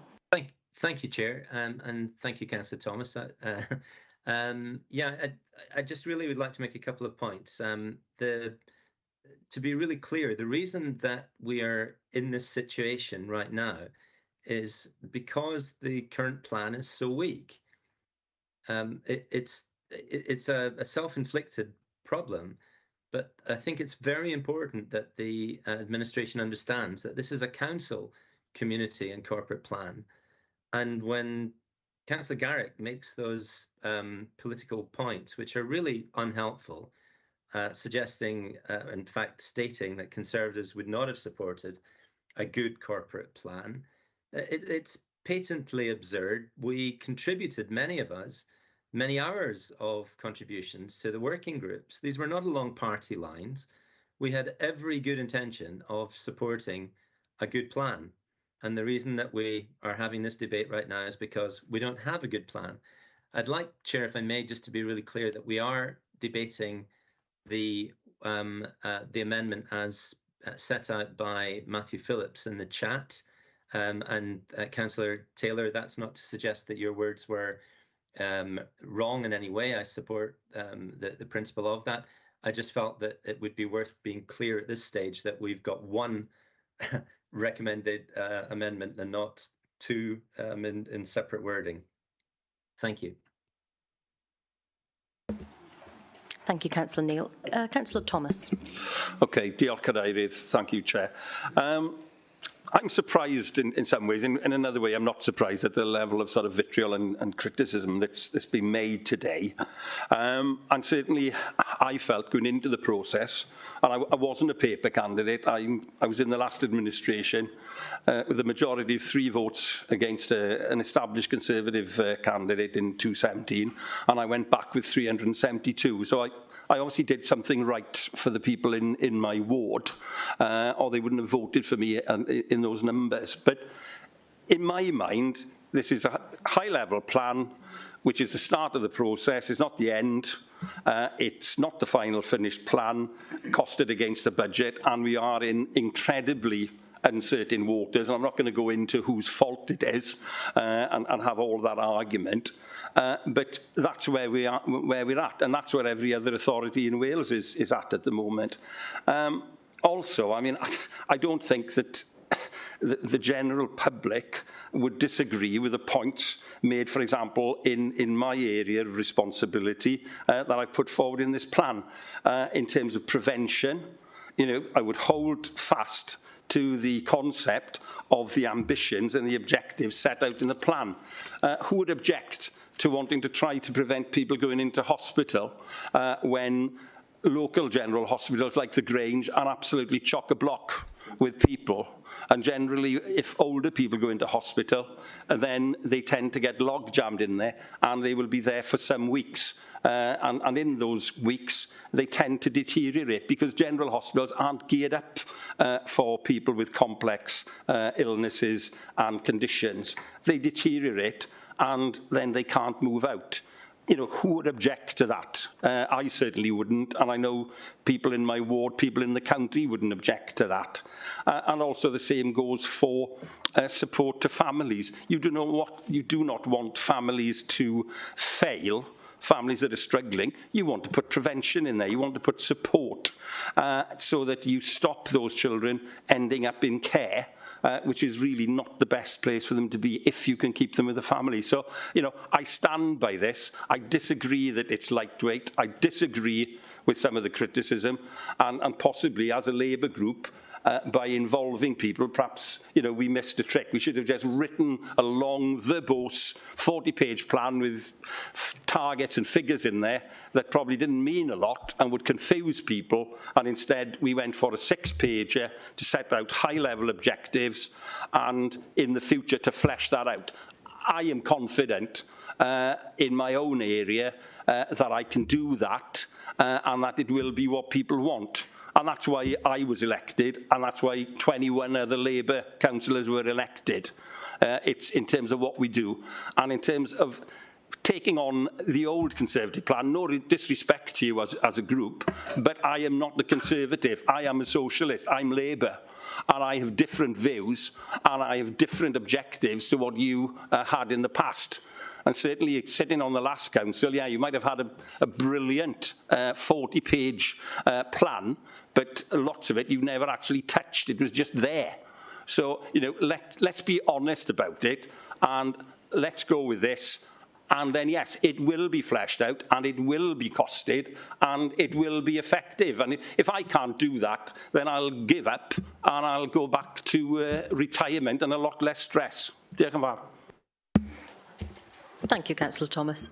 Chair, can I propose a further amendment, if you like? Not at this point, no, sorry. Not even an amendment to the amendments? You wait for this amendment discussion to be finished, and then you can propose it as a separate amendment. I think there's a consensus in this council to bring back the fuller document in January, and the procedure you're describing is not allowing that consensus to emerge. As a point of order, Chair, he's entitled to make an amendment to an amendment. No, he's not. I'm going to pass you over to Just quickly, Councillor Griffiths, you won't be denied that opportunity if you want to make a second amendment. We just need to deal with this one first. So you will have an opportunity, indeed everybody on the floor of the chamber will have an opportunity to change the nature of this conversation, but we'll deal with one amendment at a time. Okay, where were we? Councillor Maybe. Thank you, Chair. So I think what I'm going to say perhaps does lead in a little bit to what Councillor Griffiths might be about to propose. I do agree we need the detail. It has always been the intention. And I think perhaps that the level of uncertainty that we're facing at the moment is being underestimated. And when you start to drill down into some of the detail, and believe me, we have thought through some of this. We haven't just sat at the superficial level and gone, la, that'll be fine now. We'll look at the numbers later. By any means, when you do start to drill down into the detail, it is really quite shocking, the level of uncertainty that we are now facing. And just to give you an example, on the public transport, which Councillor Chandler very rightly pointed out as a very important issue, it wasn't ignored in our high-level plan, but it's not detailed. He's quite right in saying that. And if you look at why, the public transport issues and in terms of funding uncertainty we're facing, in terms of buses, we do not know how we will be financing buses after the end of March, and Welsh Government will not know how they can help us until they know what support they get from UK Government, and that is how uncertain the situation is. On railways, we are indeed dependent on UK Government, with some aspects in relation to Welsh Government. There are complexities between these two governments, whether we want to blame the uncertainties on global or national issues. The uncertainties we are facing are massive. And the reality is that if we set ourselves a random timetable of December to go from these high-level aims to the detail, I think we're simply putting ourselves into another impossible position. And from that point of view, really I would urge you to accept our overall aims and ambitions, our high-level aims here, so that we can move forward in working collaboratively on those details. Because I think from a practical point of view, that really is all we can do. I think we will see further changes in the next 2, possibly 3, even 4 months that could be quite groundbreaking for us in terms of the direction that we can move in practice. So from that point of view, I would urge you to accept the overall aims that we've set in this high-level document so that we can develop up the detail with the intended timetable, which we have discussed with officers and with colleagues in other local authorities who are facing similar problems, as to how we can practically do that, and we're trying to be responsible on that. And just one little point of clarification at the end, there was a question earlier about farmers. There were 3 farmers in the workshop, so I just wanted to mention that, which including a representative of the NFU. Thank you. Thank you, Councillor Maybe. Councillor Bond. Hello, thank you. Thanks, Chair. So I'm a bit confused, actually. I'm a bit concerned that we are quibbling over a couple of months here, and I'm wondering about where the pragmatism is and where the compromise is. As has been said by Councillor Pavia earlier, that this is a significant thing to be done, and notwithstanding everything that's been said about the environment and the political situation we're in. And the other thing I want to mention was this, Councillor Brocklesby has already said that earlier next year that something would come forward before, with enough time for scrutiny before March. So I'm just wondering whether people can actually see if that's acceptable, because this is a different approach. This is inclusive. This is collaborative. It's not copying what has been done before. This is not to end up with a done-to experience, which we've all felt. And it takes time to get people involved and move along and get the right answer. So please, can we work together and ask, the Cabinet when that is possible? And then and Councillor Brocklesby has already intimated. So thank you. Chair, could I raise a point of clarity through the Monitor Officer? The question is that should these speeches carry on and the decision is to go to December, we're putting the officer under a lot of pressure. Paul Griffiths would like to have made an amendment. I can understand why he can't make it. Okay. But could I move that we move to a vote? Could I move that we move to a vote so that we can discuss an alternative date to this amendment? I mean, okay, we can have a vote on moving to a vote, if that's what you wish, councillors. This seems a bit... But okay, that's what we can do. We're going to vote on whether we would like to curtail this particular section of the discussion and move to a vote.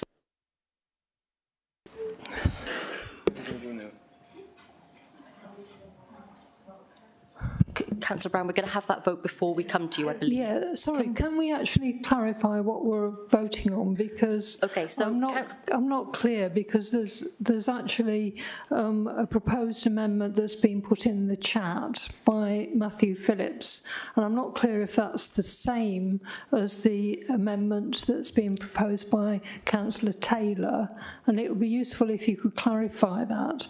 The other thing is to avoid confusion, it's very difficult to determine how to vote, and to avoid confusion, would Councillor Taylor be willing to amend what's written in the proposed amendment? No, Councillor, you know that's not allowed.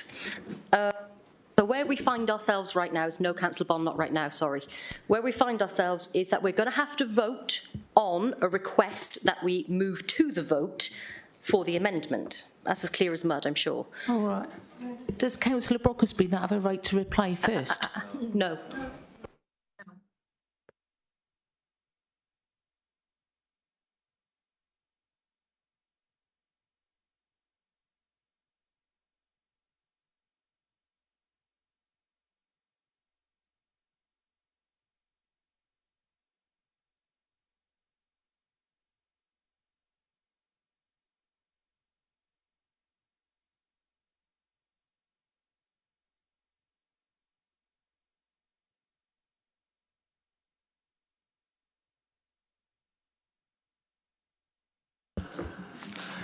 Chair, I sense that members are confused.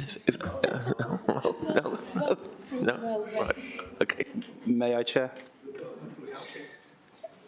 So you are voting on whether we are about to vote on the amendment without hearing anyone else speak. So in constitutional terms, just so it aligns with us when it's that we move. So that is the phraseology that's being used. So it will be a vote for yes if you wish to proceed to the vote on the amendment, a vote against it if you wish to hear the remaining people who have got their hands up and to speak on the matter.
Okay, so we are not going to move to the vote on the amendment straight away. We are going to continue to hear contributions relating to the amendment.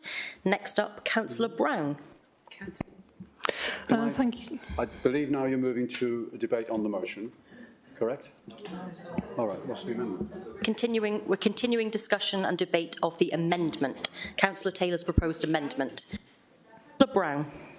Yes, thank you, Chair.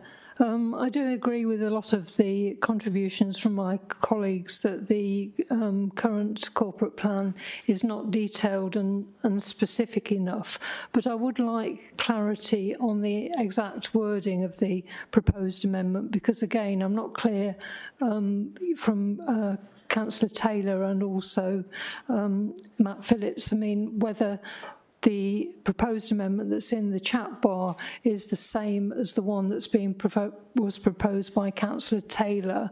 And if we could just get clarity on that, because I think it's important that members know the exact wording that they're actually voting on. Thank you.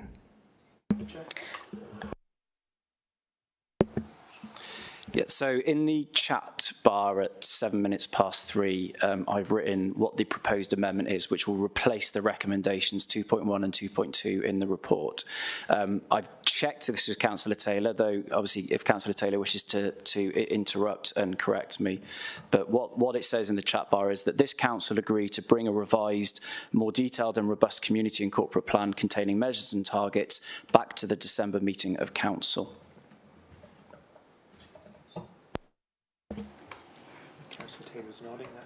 Yep. Okay, Councillor Taylor seems content with this. Are you content with that, Councillor Brown? Yes, thank you. I just thought it was important to clarify. Thank you. No problem.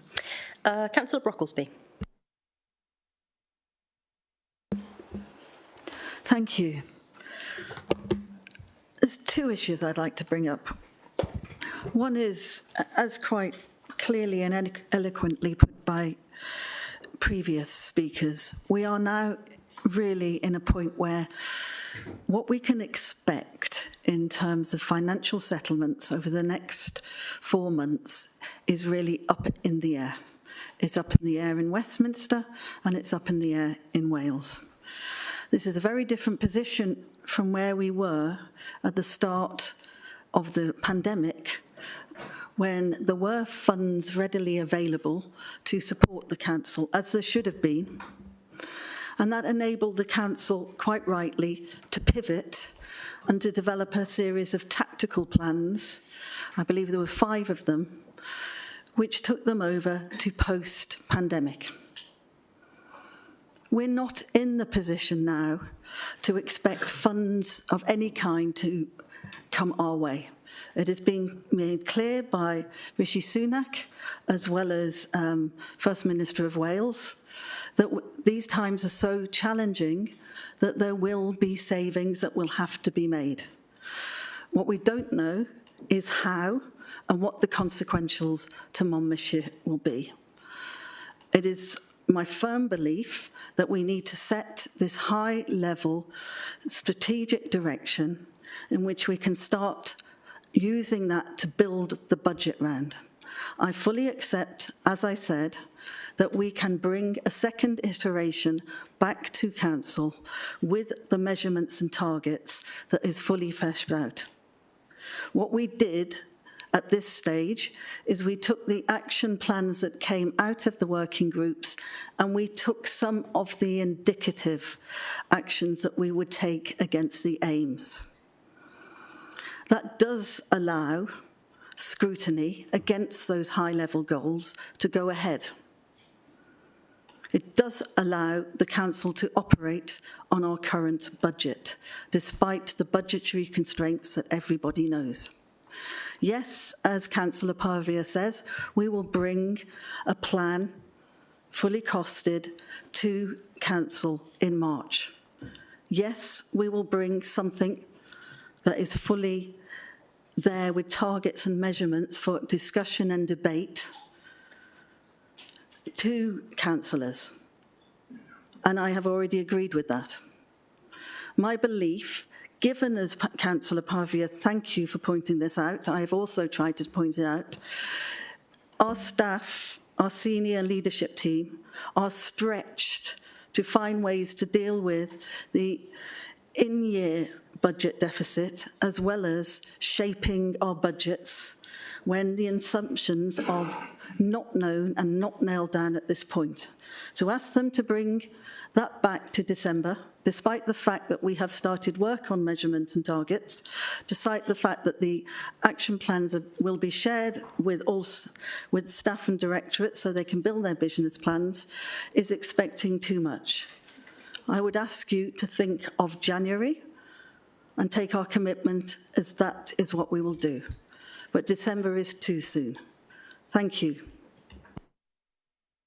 Thank you, Councillor Brocklesby. Just before we start, Councillor Griffiths, I will hear you, then Councillor Bromfield, then Councillor McConnell, and after that, no further contributions on the amendment, because I think we're getting a sense of what people are feeling.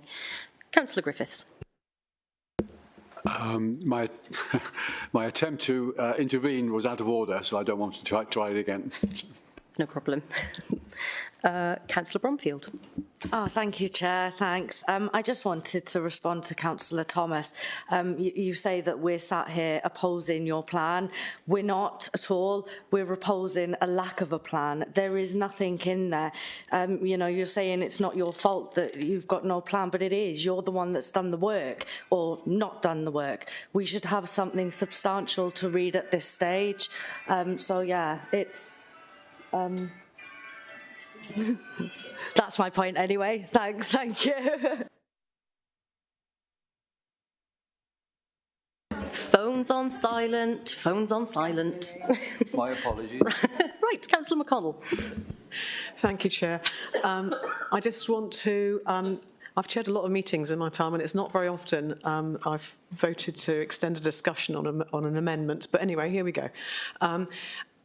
Although there is some polarity in the room, I do get the sense that we are sort of moving in the same direction.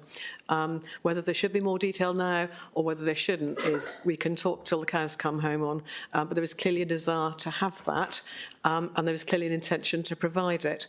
I'm going to argue against this amendment because I think, as has been indicated, the burden on officers and the timescale is just too short.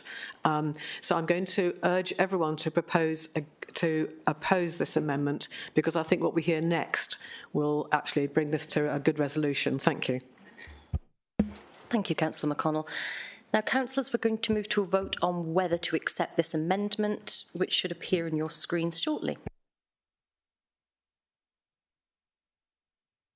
Sorry, Chair, can I just ask, I can see Paul Matthews has got his hand up. Are we expecting him to give a comment, or was that an accident? No, I'm not hearing from Paul Matthews, no. Oh, right. Accidental.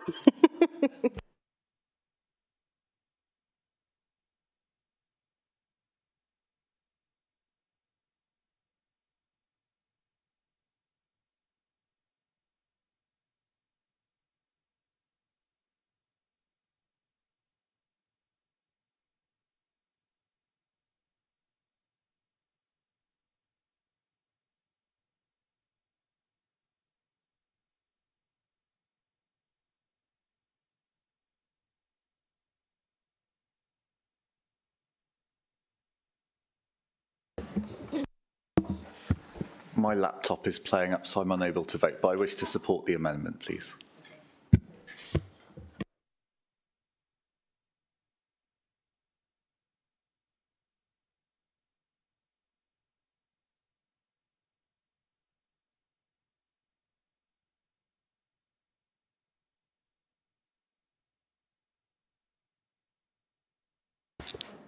Chair, I've had internet issues as well, like Councillor John, so I suggest he might want to try and reboot. That might work. Thanks.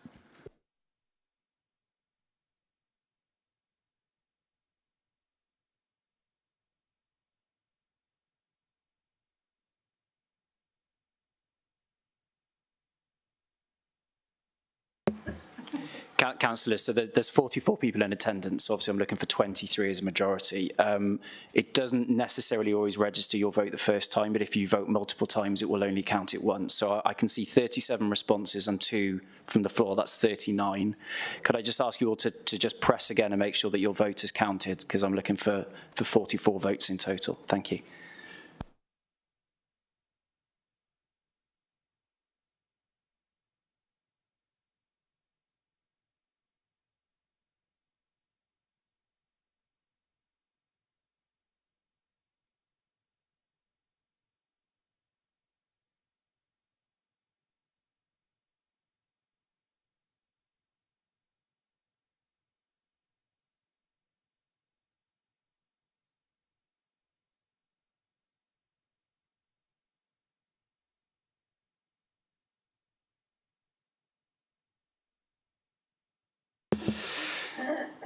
Councillors, I can see 41 electronic votes. I've got 2 votes from the floor, makes 43. There is not a majority yet because it is 22 to 21.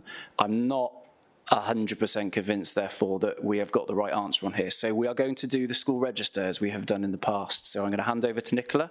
Nicola will read out your names, and if you can simply reply for or against. Thank you very much. Thank you. Councillor Bond. Against. Councillor Brocklesby. Against. Councillor Bromfield. For. Councillor Brown. For. Councillor Bryn. Councillor Birch. Against. Councillor Butler.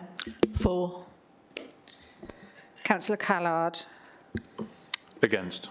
Councillor Chandler. Against. Councillor Crook. Against. Councillor Davis. For. Councillor Dimmock.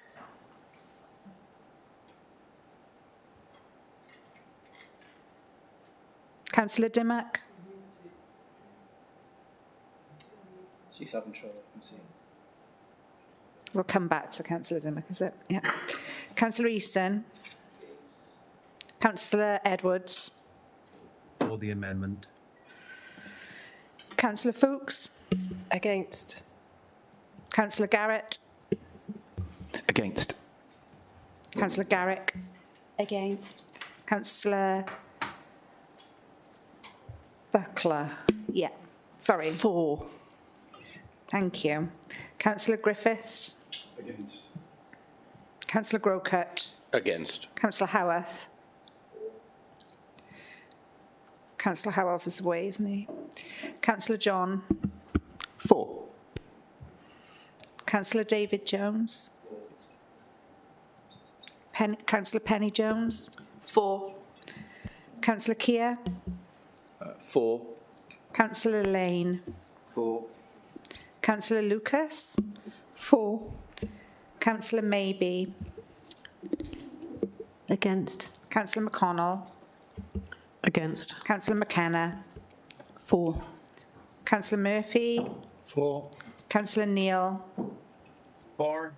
Councillor Pavia. For. Councillor Powell. For. Councillor Riley. Against. Councillor Rook. Against. Councillor Sandals. Against. Councillor Jackie Strong. Against. Councillor Peter Strong. Against. Councillor Taylor. For. Councillor Thomas. Against. Councillor Watts. Against. Councillor Webb. Councillor Wright. Against. Councillor Dimmock. Or can you hear me? My Yeah. microphone. Yeah. Okay. Yeah. Okay. Who hasn't voted? Somebody missing.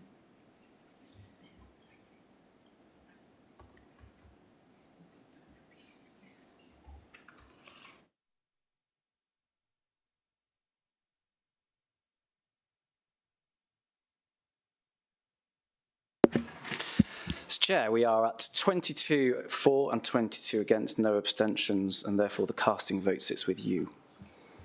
In which case, I vote against, and it falls.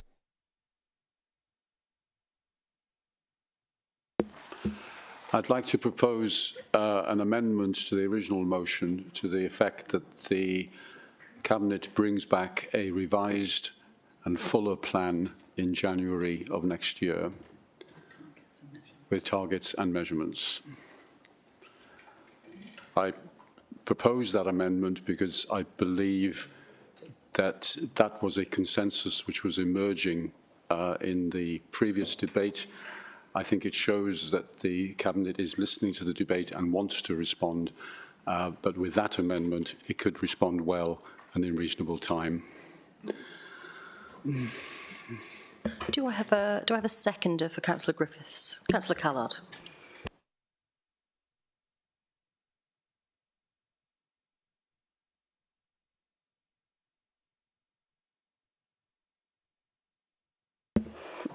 Councillors, as this changes things by 1 month, and we have heard, I think, a comprehensive range of opinions during the discussion of the amendment just gone, are we happy to just move straight to a vote on Councillor Griffiths' proposal rather than retread the discussion?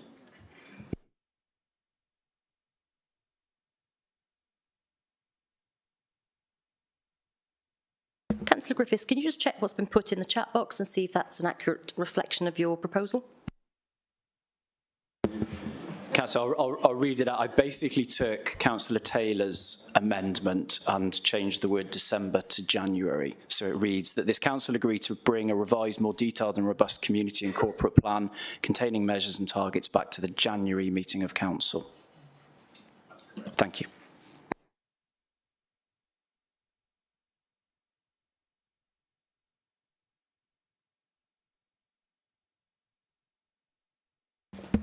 Councillors, you may now vote.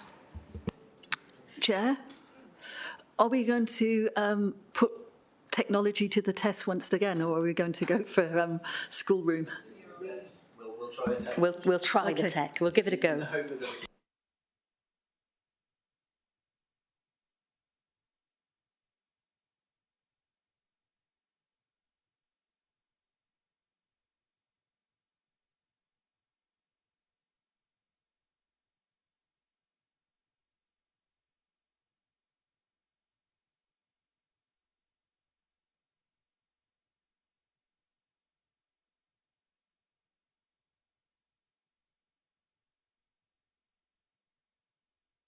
Councillors, Councillor Griffiths' amendment has been carried. Now we can...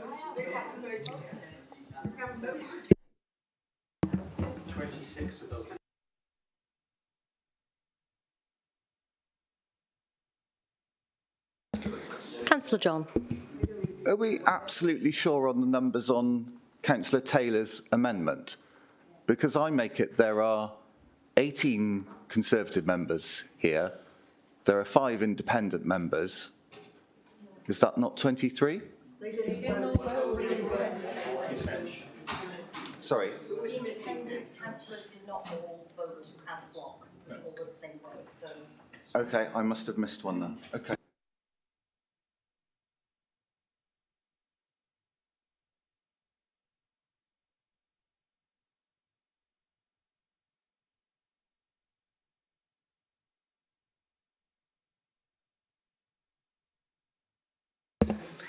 Councillors, so we are now going to return to the motion which is now as amended by Councillor Griffiths' amendment.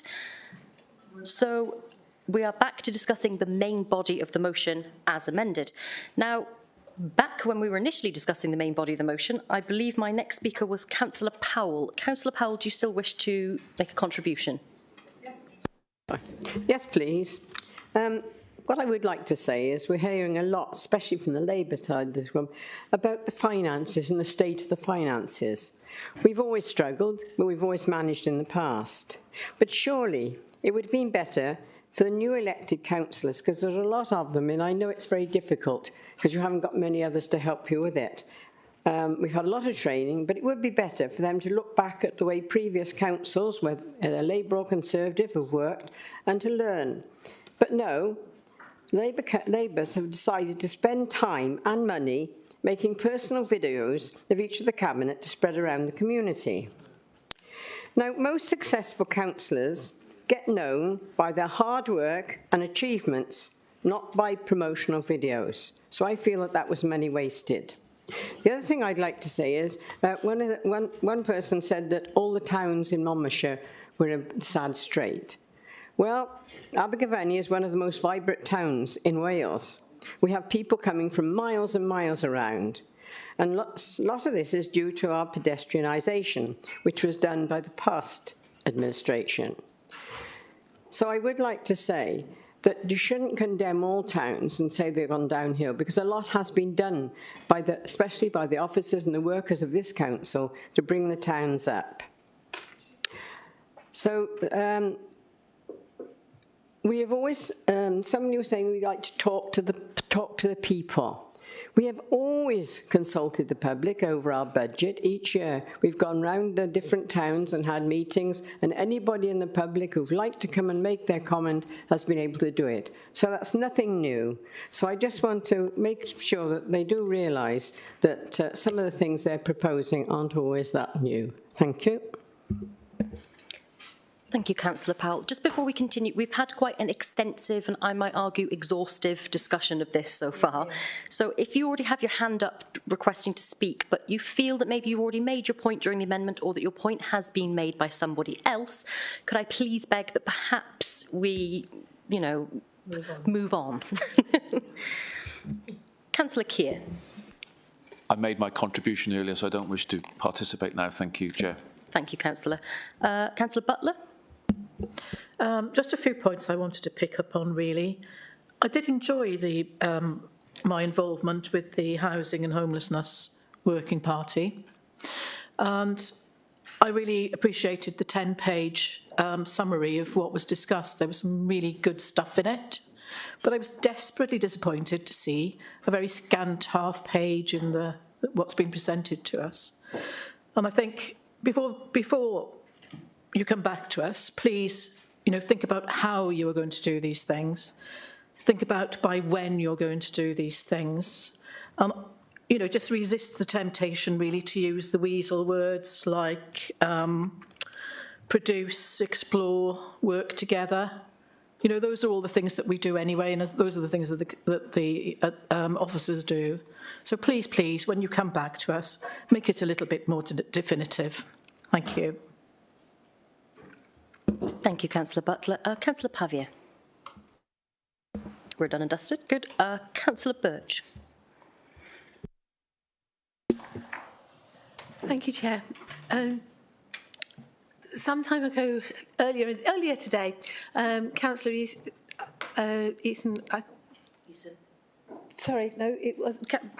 Councillor Rook asked the question about the housing and homelessness elements of this plan. And I do greatly appreciate the contributions that were made by Councillor Butler and the other members of the working group. And as Councillor Butler says, it was lengthy. We had a lot of content, a lot of contributions, because after all, we are dealing with an absolute emergency in this area. So we have to come to how it is to be delivered, and I think this is a particular example in that many of the details of delivery are already in the plans which officers and myself are working on in terms of the the plans to reduce homelessness, which then regularly have to be submitted through to Welsh Government. But in terms of how it is to be paid for, this is an example of where we need to be agile. We will be working with our partners in the housing associations. We will be working with neighbouring authorities, and we will be using to the maximum the resources which the Welsh Government are offering. And I do welcome the opportunity to come back with more detail. Francis and other officers and I are working very hard on bringing together the plans for how we can actually purchase properties. I had hoped that we would have a substantive report on that for you today, but the work is underway. In some cases, we are breaking new ground, certainly for this authority, and taking the opportunity to learn from other authorities. So can I assure everybody the work is well underway? Simply because we have here a document which sets out the high-level strategy does not mean that we are then sitting there wondering how to deliver. Thank you, Councillor Birch. Councillor Dimmock. Councillor Dimmock, do you still wish to speak? Can you hear us?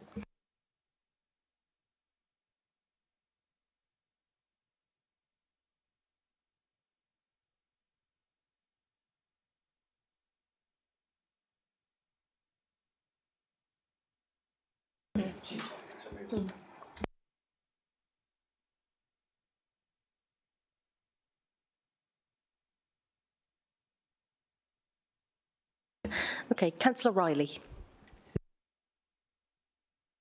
I did it by mistake. I don't wish to speak. No problem. Councillor Watts.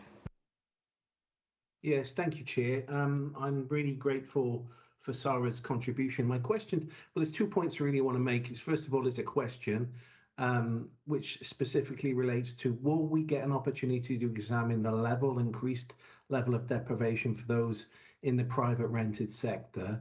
I very much hope that we would. So really, I'm asking the question about detail.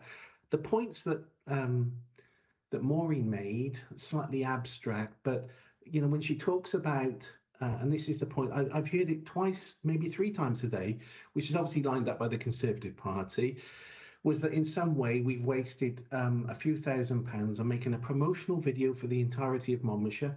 Monmouthshire is a very attractive place. I think we all agree that. I think we need to remind, you know, as far as the local economy is concerned, that it's a great place to film, it's a great place to come and visit, it's a great place to bring your children, so on and so forth. And I think that that really is warranted when we talk about promotion. Maureen's got a short memory. I remember the money that we wasted on the PIMs and canopies, which run into a hospitality tab of tens to thousands of pounds under the last administration. And then also there was the Apodo. Now, who can ever forget the Apodo? I remember Peter Fox defending it when it was like a big business toy where you unplugged it, and then you had to do the idea was it would train staff to improve at the workplace, which involved doing head, shoulders, knees and toes, which run into the thousands. So I won't be, you know, lectured on wasting money as far as the authority is concerned, Maureen. Thank you. Thank you, Councillor Watts. I'm not seeing any other requests to contribute. And so we will take a vote on this report as amended.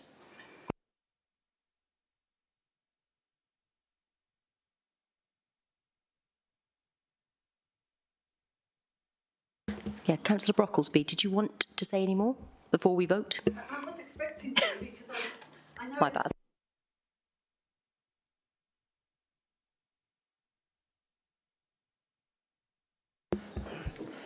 Thank you. I expect, councillors, we all want a break after this one. Thank you. I think we now have a motion before us that I would hope we could all accept, given that the amendment allows us to come back with a fully measured and targeted plan that will be then brought in March along with the budget, given that we are in extremely difficult times. And while I hear what Councillor is saying, that we have been through difficult times in the past, it's precisely because of that that we are in a more challenging position than we have ever been before. Because every council in Wales, including ours, is lean, is stretched, and is going to be more stretched because of the uncertainties of the budget and knowing that there will be cuts from Westminster and from and likely from the Welsh Government because of that. The consequentials are serious for all of us. And we have to be able to pivot just in the way that the previous council was able to pivot and produce smart, agile, one-page plans to take them forward. If I can come to specific issues, I appreciate the contributions of Councillor Chandler and his frankness and honesty, which he shared before council as well as during council. And on the point of transport, he's quite right, and this was brought up by other councillors, including Councillor Taylor. In terms of the community and corporate plan, transport crosses all the themes. Local economy, climate change, environment, equalities and access to health services and education.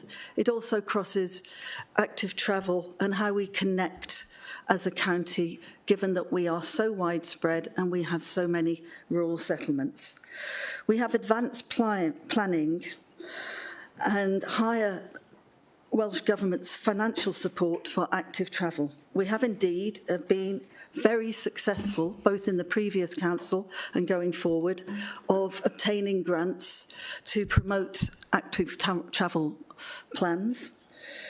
And we are committed to supporting and improving public transport services as part of an integrated approach to mobility and access to services and facilities for all of Monmouthshire.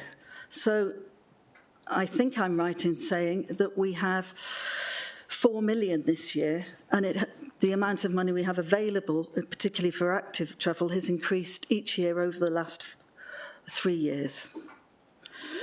We have secured additional fundings from the Burns Delivery Unit, and we are in continuous discussions with them about how we can improve connectivity of Monmouthshire, and part of what we're doing with them includes 2 bridges which provide major connections across the county.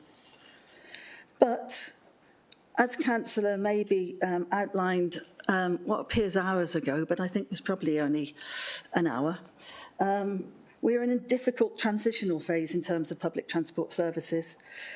We take up post-COVID not returning to previous levels, and fuel costs and driver shortages adding problems to what was already an inadequate position. Given the need for modal shift to tackle environment and health problems, we do have to move, but we do have to recognise that we are one of 10 local authorities in the Cardiff Capital Regional Transport Authority, and much of that planning is taking place at that regional level. Councillor Brocklesby, some people are struggling to hear you. Maybe just speak up a little bit. Oh, sorry.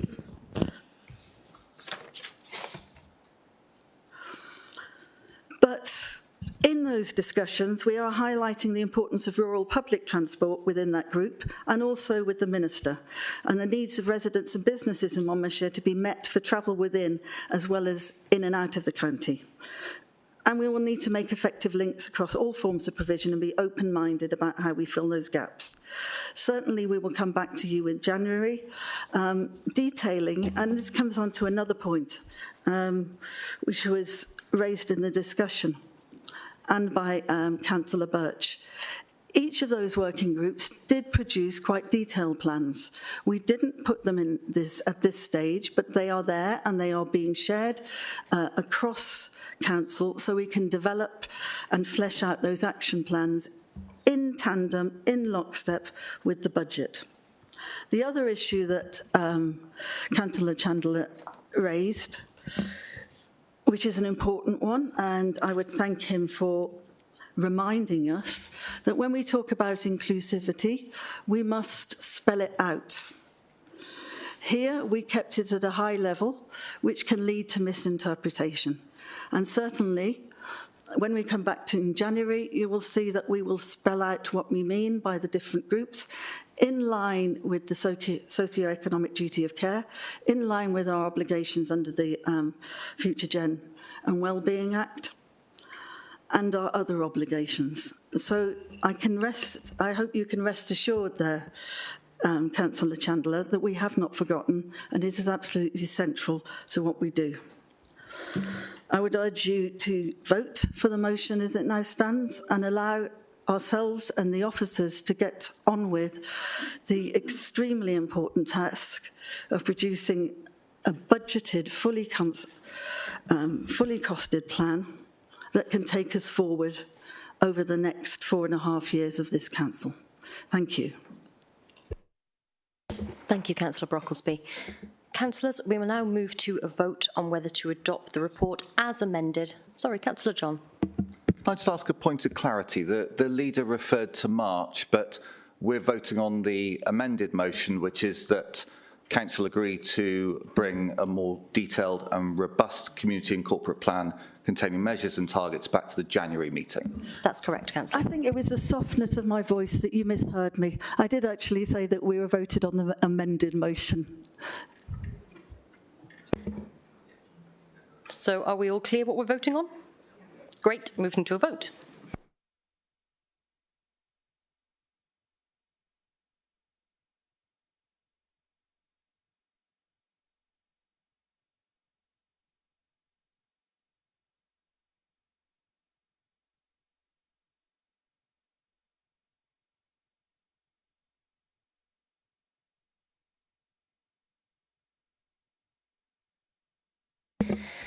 Councillors, the report has been approved as amended, and now I think we are all in need of a break, so we're going to recommence business at 25 to 15 minutes break. Thank you.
just test my microphone? Can you hear me in the chamber?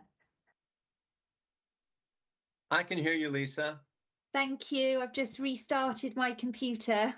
Brilliant. You're coming through. I can hear really you clear. too, Lisa.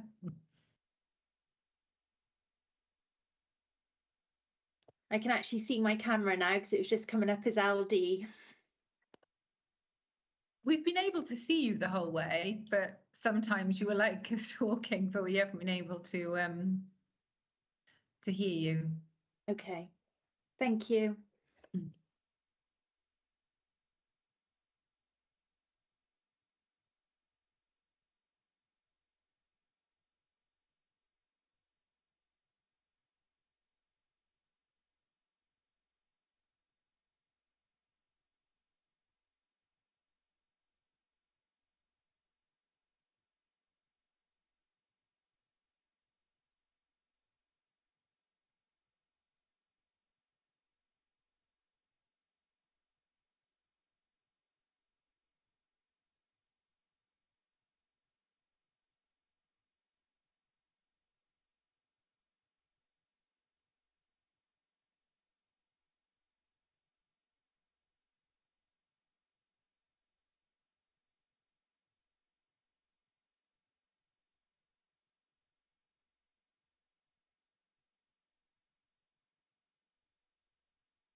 Right, welcome back, councillors.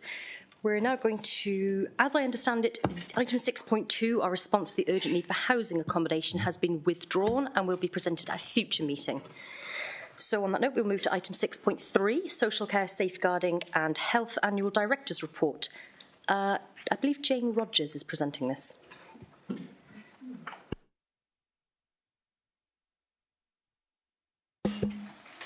Good afternoon, everyone. It's Jane Rogers. I'm the Chief Officer for Social Care, Safeguarding and Health for Monmouthshire. And I'm very pleased to present this annual Directors Report to Council today. It covers the period April 2021 to March 2022. Preparing and publishing an annual report of the Statutory Director of Social Services is a requirement under the Social Services and Wellbeing Wales Act 2014. The report was subject to scrutiny on the 11th of October via a joint People and Performance Committee. It is the first Director's report that I have written since taking up the role of Chief Officer in October 2021. It is a year in which the Directorate has seen increasing instability and fragility within both families and communities and within the service itself, with likely further challenges ahead. And it is within this context that the Director's report represented for me an opportunity to stand back and reflect on the circumstances we find ourselves in, understand where and how our social care and health system can be rebalanced and strengthened, listen and stay focused on people and outcomes, and look to strengths within partnerships and integrated approaches. I have collated the report with the assistance of many contributions, and I'm extremely grateful for the input from the various teams and services across the Social Health and Directorate, the Social Care and Health Directorate. The overall purpose of the report is to inform members and residents about the effectiveness of social care and health in Monmouthshire, with particular reference to the standards as set out in the Social Services and Wellbeing Wales Act. Within the various sections of the report, I have indicated our direction of travel and areas for further work, as well as highlighting key risks, opportunities and challenges. And these are drawn together and summarised in the final brief section. The content is deliberately descriptive and at times is quite positive in tone. And this is partly because I'm well aware that in social care we are not often provided with opportunities to share good news stories or showcase what we do. However, I have attempted to balance descriptive passages with honest self-evaluation, using a range of methods, drawing on both qualitative and quantitative data, and triangulated where possible through external sources such as the Care Inspectorate Wales reports, and including direct feedback from people. Moreover, though, the report in many ways is intended as an opportunity to both honour and thank the social care and health workforce, who remain some of the most dedicated, compassionate and caring people imaginable. So just a few words specifically about children's services. Members may be aware that Diane Corrister came into post as Head of Service in January 2022. The report sets out how, within children's services, we have remained focused on developing preventative services at every stage, showing some great outcomes for families in terms of reducing risk and promoting family resilience. We continue to support practice development with the emphasis last year, particularly on promoting effective childcare planning for children who are on the Child Protection Register. Our work on supporting children out of the care system too continues to embed alongside of building positive support networks for carers. The overarching challenge within children's services, however, remains the insufficiency of placement options for children who need to be looked after. The need for more foster carers and residential placements is the top priority area for the service over the coming year. In respect of adult services, we have continued to experience a rise in demand for statutory services, exacerbated by the impact of the pandemic on our ageing population. Indeed, demand outstripping supply could almost be a summative description of adult social care at this juncture, with delays in residents accessing services right across the system. Central to this is the fact that our ability to procure care at home remains very challenging. Delays across the health and social care system are creating challenges and tensions within partnership and integrated working too, particularly in the area of hospital discharge arrangements. Nevertheless, there are some good emerging examples of how we are using partnership approaches and innovative service design to manage demand. The year ahead will see a renewed focus on seeking to expand care at home options in a way that is dovetailed to the needs of individual communities, and including some changes in the way that we commission care. We remain committed to preventative and community-based approaches and to supporting people to live independently in the way they choose for as long as possible. Our evaluation of adult services this year benefited from a CIW inspection of the service, which by and large confirmed our own analysis, as well as highlighting some issues around consistency of practice from their detailed case audits. Taking forward the issues highlighted within the CIW report will be a key task for the Head of Service over the next year. Members may be aware also that over the next couple of days we'll be wishing farewell to Eve Parkinson, who is our Head of Adult Social Care and Health. She has led the service with commitment, compassion and strength over the last 4 years, and we wish her well in her retirement. The new Head of Service is appointed and should be joining us in the new year. Turning finally to the workforce, The report illustrates the many ways that we seek to support our workforce with their professional development as well as with their own well-being. In a very competitive environment, we describe some of the innovative ways we are seeking to recruit colleagues across the sector, including making full use of digital and media and partnership approaches with health. Attracting and maintaining our workforce remains one of our key operational challenges and priorities across for the coming year. So I hope that the report speaks for itself. I am happy to take questions, points of detail. Otherwise, with thanks to the Chair and to councillors, I would request that the Director's report is endorsed. Thank you.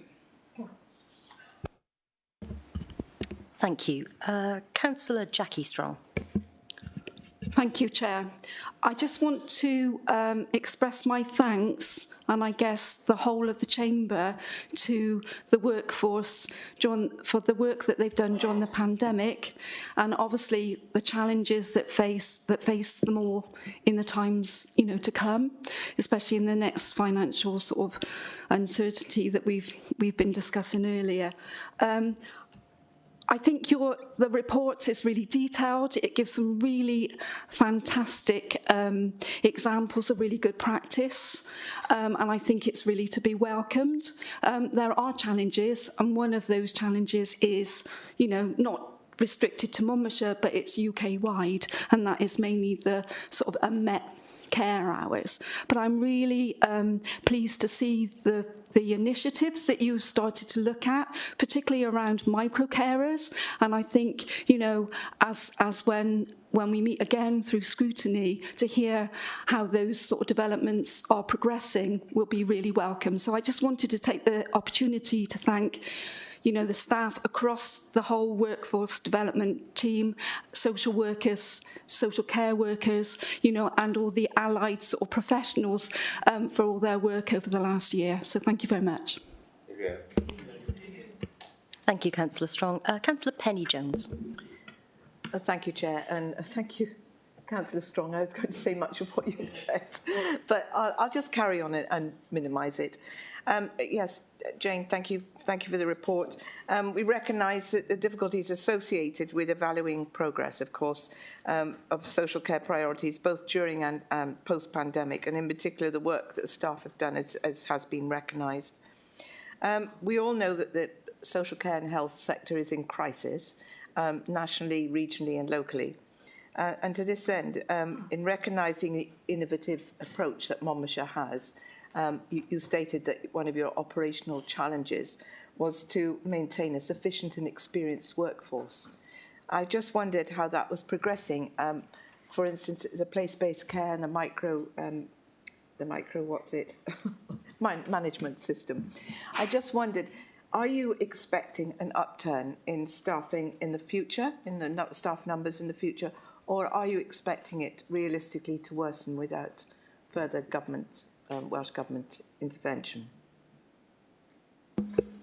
Thank you, Councillor Jones.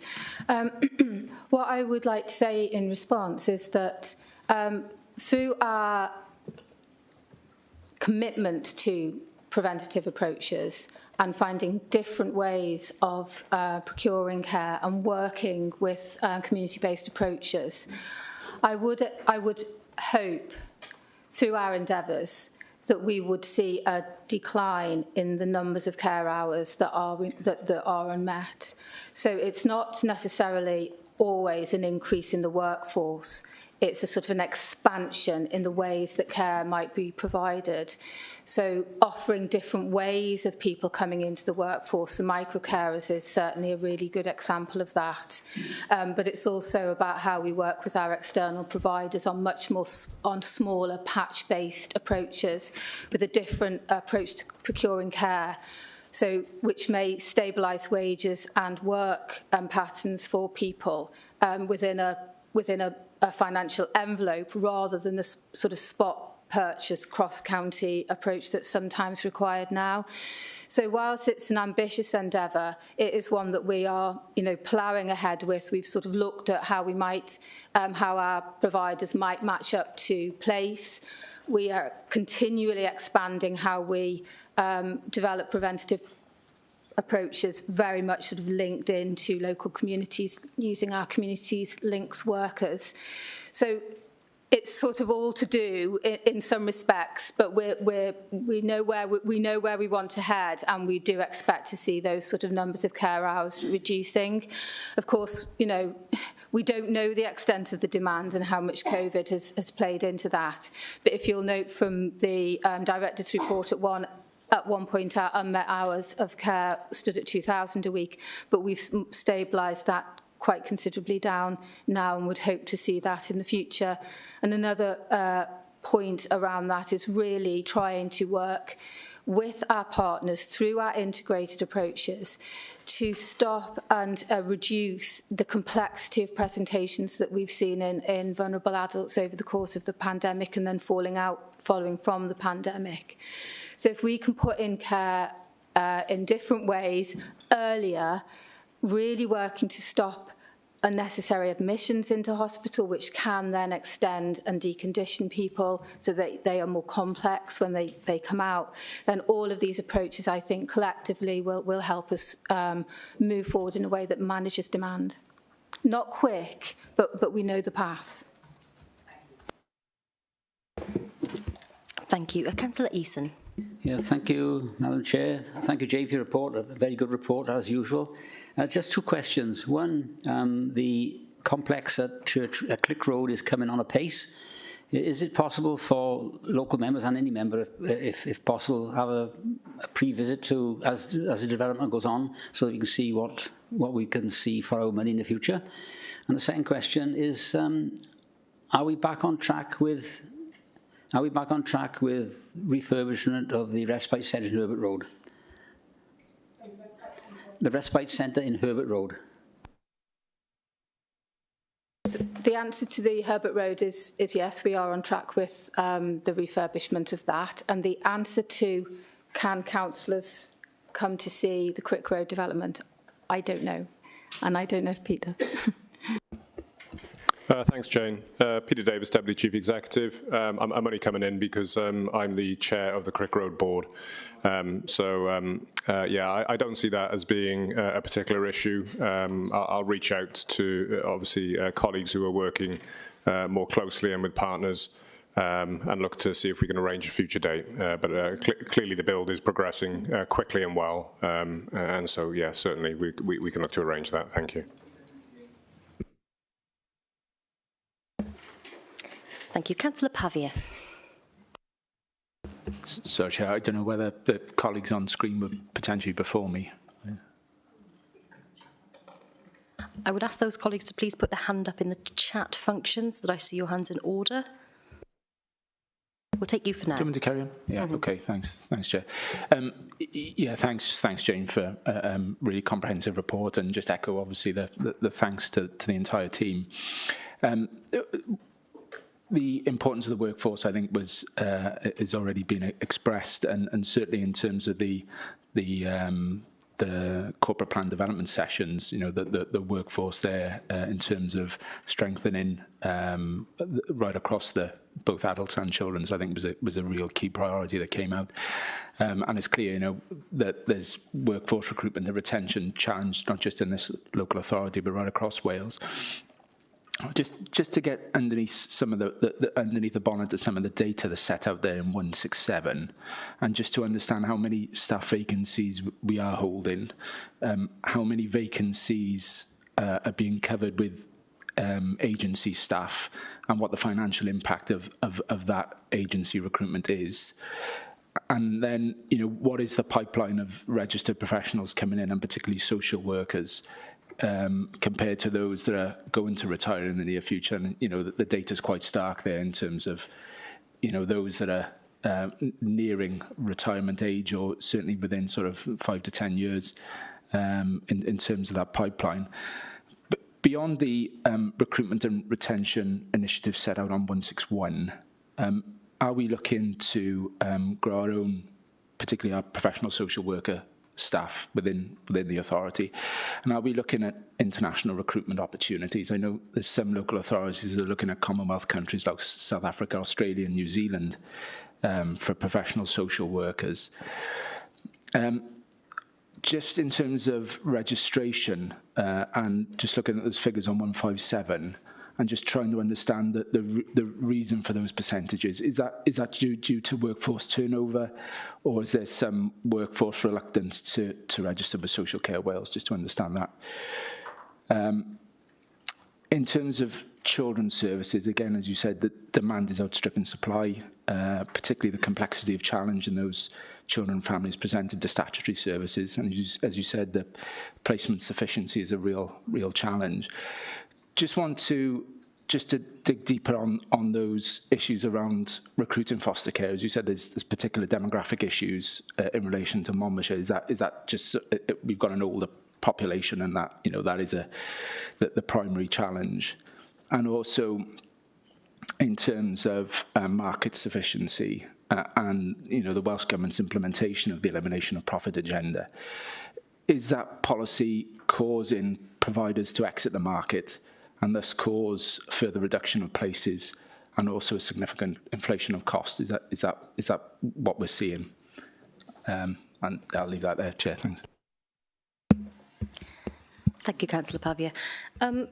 Sorry, can I just quickly check before you respond? Councillor Watts and Councillor Neil, are you having technical problems that mean you can't raise your hand in the chat function? Because I see your hands online, but it's easy for us to miss them if you don't raise your hands using the mechanism in the chat function. I am, Chair. Yeah, I am. Sorry. You are. And Councillor Neil? Same, yeah. I raised it in the only way I could. Okay, in that case, I will come to you, Councillor Watts, then you, Councillor Neil, following Councillor Howarth's contribution.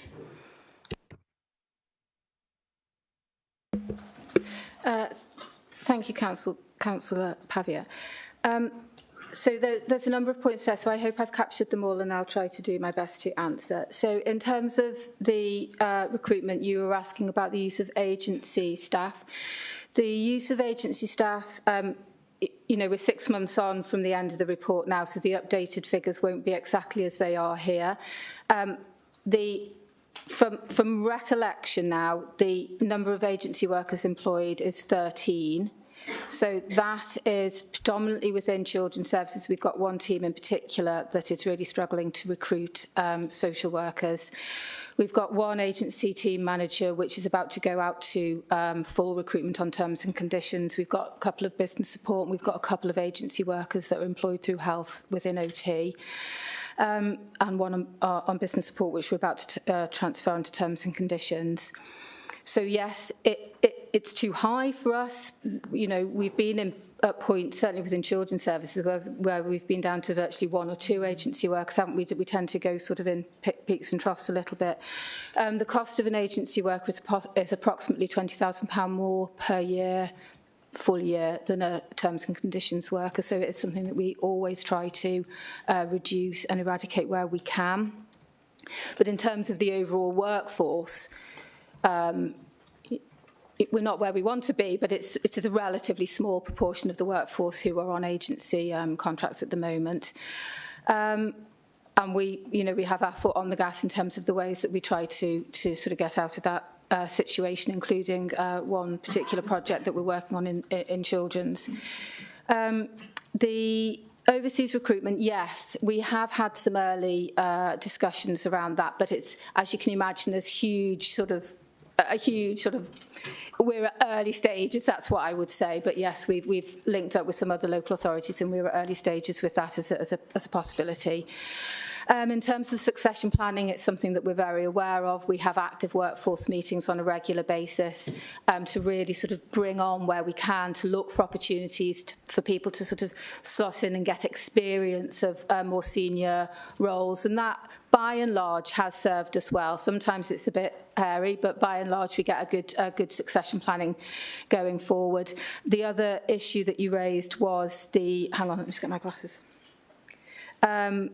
The impact of registration. So that's predominantly affecting us, not our qualified social work staff, but our unqualified social care workforce.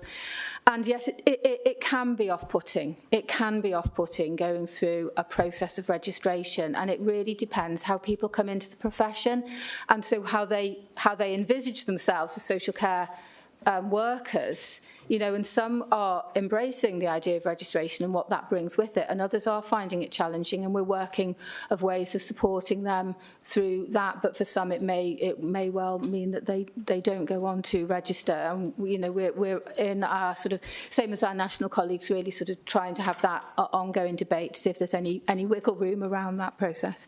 We do welcome the professionalisation of the workforce, of course. The impact of foster carers.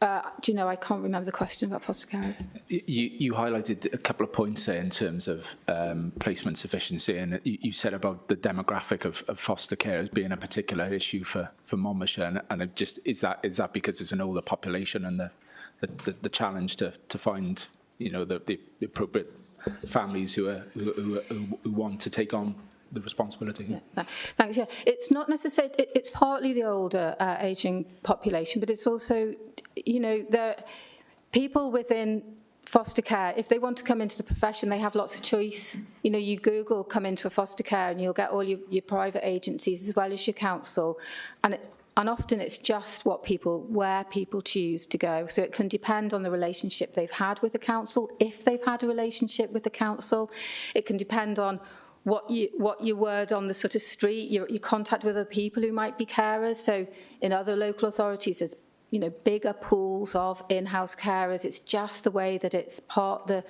culture, part demographic, you know. But we do struggle in Monmouthshire to get, you know, to recruit our foster carers, and it's sort of for all sorts of reasons in a way. But yeah, the impact of the Eliminate agenda, you know, whilst we absolutely do endorse the aspiration there completely, you know, it is causing current instability, and we are seeing evidence of providers either being sort of finding their ways around that, some of the bigger providers, and we're also seeing smaller providers leave the market. Thank you. Councillor Howarth. Oh, I'm going to take you first, then Councillor Watts, then Councillor Neil. Chairman, thank you. Thank you, and thank you, Jane, for your report there, and thank you all to the staff as well for all their hard work and commitment under very, very challenging circumstances, and it's not going to get any easier for the team either, so I do wish you luck. And I do hope within the budget realms that we have within the council that actually we can just soften that burden for you. But my couple of questions is I believe during this financial year some uplift was given from the Welsh Government to support carers, outside carer companies, etc., with support for mileage and whatever. Was that a remuneration just for mileage, or was that a remuneration for salaries or extra burden for them to carry out their works? Did we pass that on to our employees also, i.e. if we have people travelling from Chepstow to Abergavenny, let's say, instead of people travelling from Monmouth to Abergavenny, there is a massive implication in cost there for that individual in time and in mileage also. As we all know, mileage at this moment in time is cost neutral, really, running around for actually. So could you just answer that question, see whether we have actually done that in Monmouthshire? The other thing is young carers out there as well. As we all know, we have a massive pool of young carers who do not get recognised. I think we recognise them as Monmouthshire as best we can. Is there an opportunity there for us with young carers actually to take them on board on a day to use them, because they're actually free training, aren't they? They're being trained, or they're doing what they think's best. We do supervise possibly on a lot of them with other agencies on making sure that actually they're doing what they think's best. But actually there's a massive pool there as well for us in later years to come to actually tap into that. Self-trained people who can actually probably want a career in this, but we perhaps don't do that, or are we doing that? That would be my question. Are we actually exploring that for long term on young carers out in Monmouthshire, which actually can be a massive pool for us in future. I wish you luck, and thank you very much. Thank you, Councillor Howarth. The remuneration for carers. Recently we have extended the mileage allowance, and that's gone to our own internal staff, and we've changed the payments from monthly to weekly, so there's more sort of cash flow for people. We've had, as you've pointed out, the money that's sort of flowed through Welsh Government directly to carers has all been passported in the correct way using our sort of finance officers. So does that answer that part? I think the point I was making is making sure that our outside providers actually pass it on, i.e. I can name a couple of companies actually use their own transport, so actually the carers, there's no gain from them, is there, because they're using their own, but to get to where they want to get, they've got nothing for that. That was my point. Who will audit them who are giving us that service? Will we do it, or will it be the Welsh Government? We do that through our commissioning team. So our central finance passport the money, and our commissioning teams do the check as to how it's being received by the actual people doing the care. Yeah, so that those mechanisms are in place. I think you make a really great point about young carers. It's a really great idea to sort of really engage with them about whether they want to go on to have a career in care. We've recently extended our offer to young carers. We've brought it in-house. We have really good ongoing relationships through our carers team with young carers. So it's great to explore with them whether they would like to go on and become carers into the future. And like you are absolutely right that many people who have touched care in some way or have had sort of care services in their own lives for whatever reason do actually go on to become really great social workers, OTs, carers, absolutely. And I would say that we are much more closely linked now to the health and social care courses in Coleg Gwent to that effect. Thank you. Councillor Watts. Yeah, hi Jane. Thanks for the report there. I just want to say, that looking at my ward and looking at the difficulties that exist and are ever increasing in my ward, I just wanted to say thank you on behalf of all my constituents for the work that you do to keep families together, to keep people safe and happy and healthy. My questions are this, Jane, going back to Paul's rather excellent questions. And if I can say this, it's not often I pay compliments, but if people want an example of good questions, new members, Paul certainly supplied those. So that's the only time I'll be giving Paul a compliment like this. The question I've got really relates around agency staff, goes back to what Paul said. So what proportion of middle management do we have working as agency staff? So people, I guess, not dislike yourself or former senior employees that effectively set themselves up as a limited company, then come back to work for us in some capacity as consultants, or effectively full-time staff. So they could have a role within our workforce with, say, safeguarding in it, but effectively they're agency staff. What proportion and what are the overall cost implications? If you haven't specifically got them now, I'll take them as an email. My other question was relating to, and I'm sure that you'll be on top of this, the amount of assistance and support we get with the Ukrainian families in relation to them post-traumatic stress disorder. We've done a fantastic job in Monmouthshire accommodating many families, refugees, predominantly kind of women and children, as we know. Can you give me some examples of where we've gone into the third sector or charities who work collaboratively in supporting those communities that community that's come into us that would be suffering signs of, or we would look to investigate? And then also, you'd expect me to ask this, dementia care, I always ask this. Since the pandemic, as you know, we've been trying to play catch up on dementia care.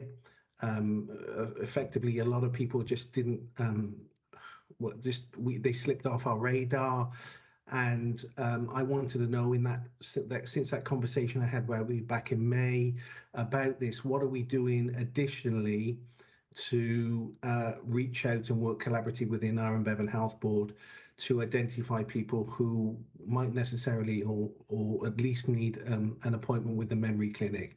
Thank you.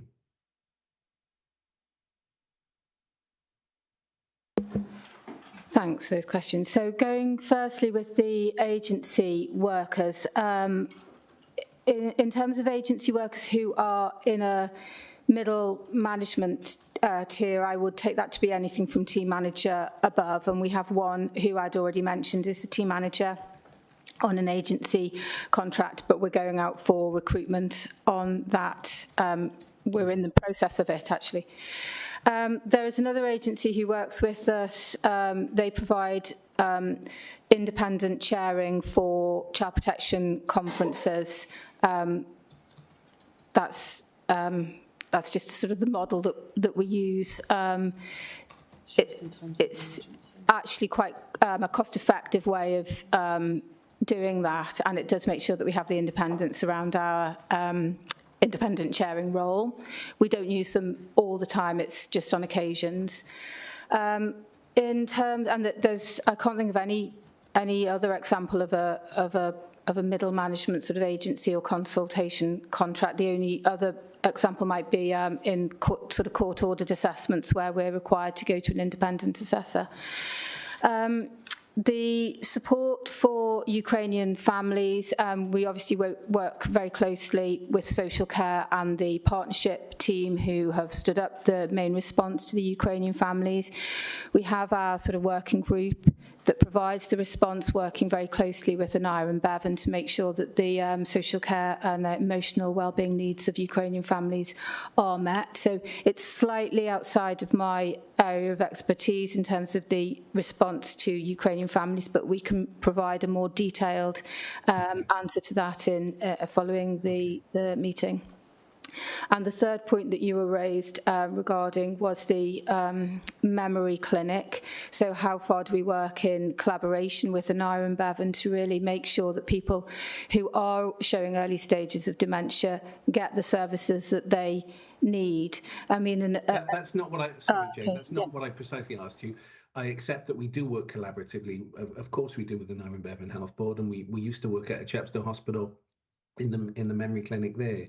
Unfortunately, most of those services, as you know, moved down to Newport, which is 19 miles away. My question was about what we've done to play catch-up for those people that we recognise that simply just not being scooped up by the system because of COVID.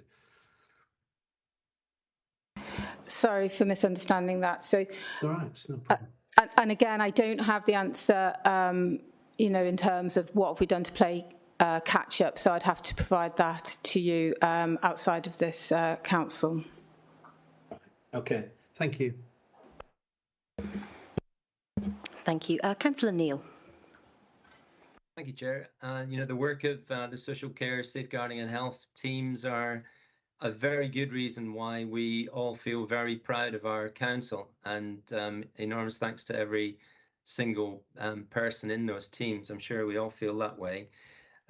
Jen, you referred to demand outstripping supply, or I suppose capacity being constant, and that is the very clear constant within the health services as well.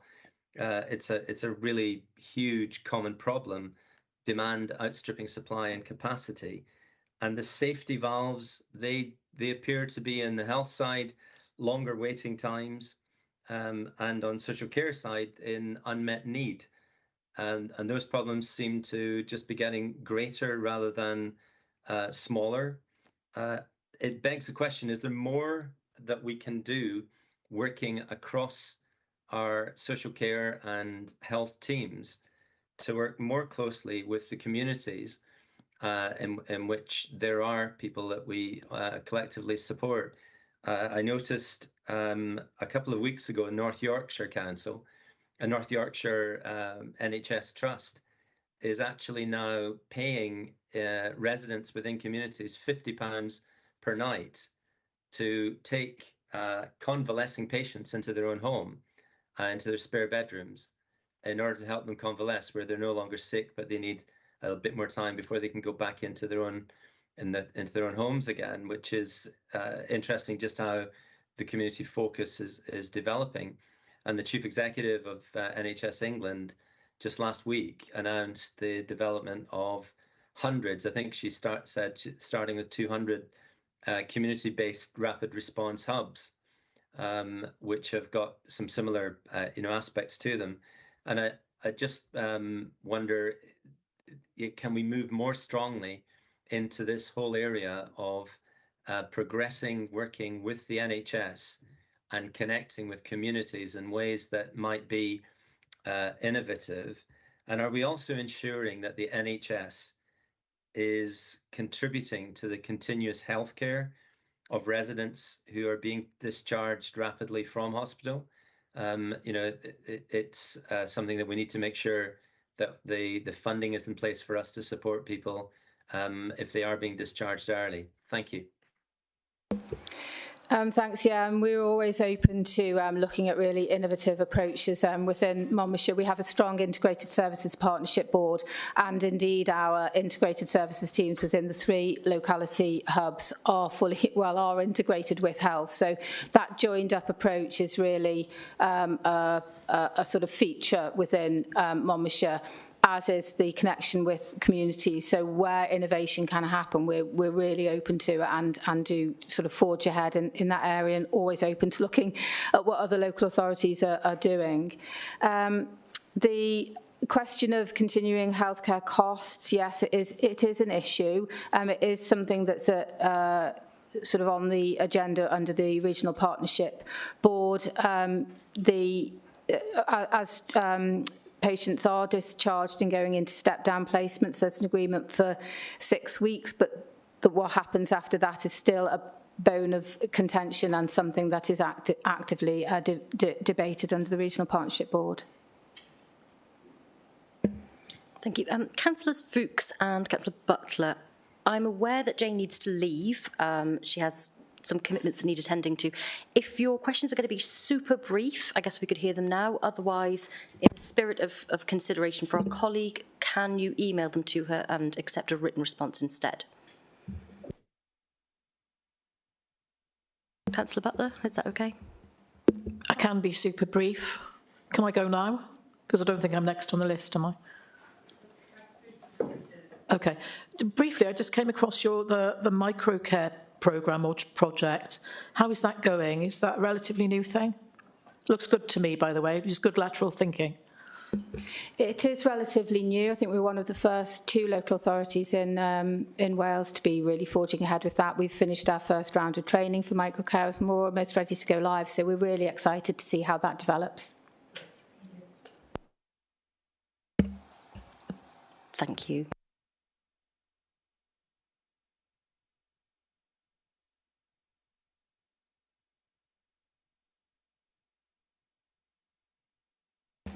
Right, is Council happy to receive that report and for us to move on?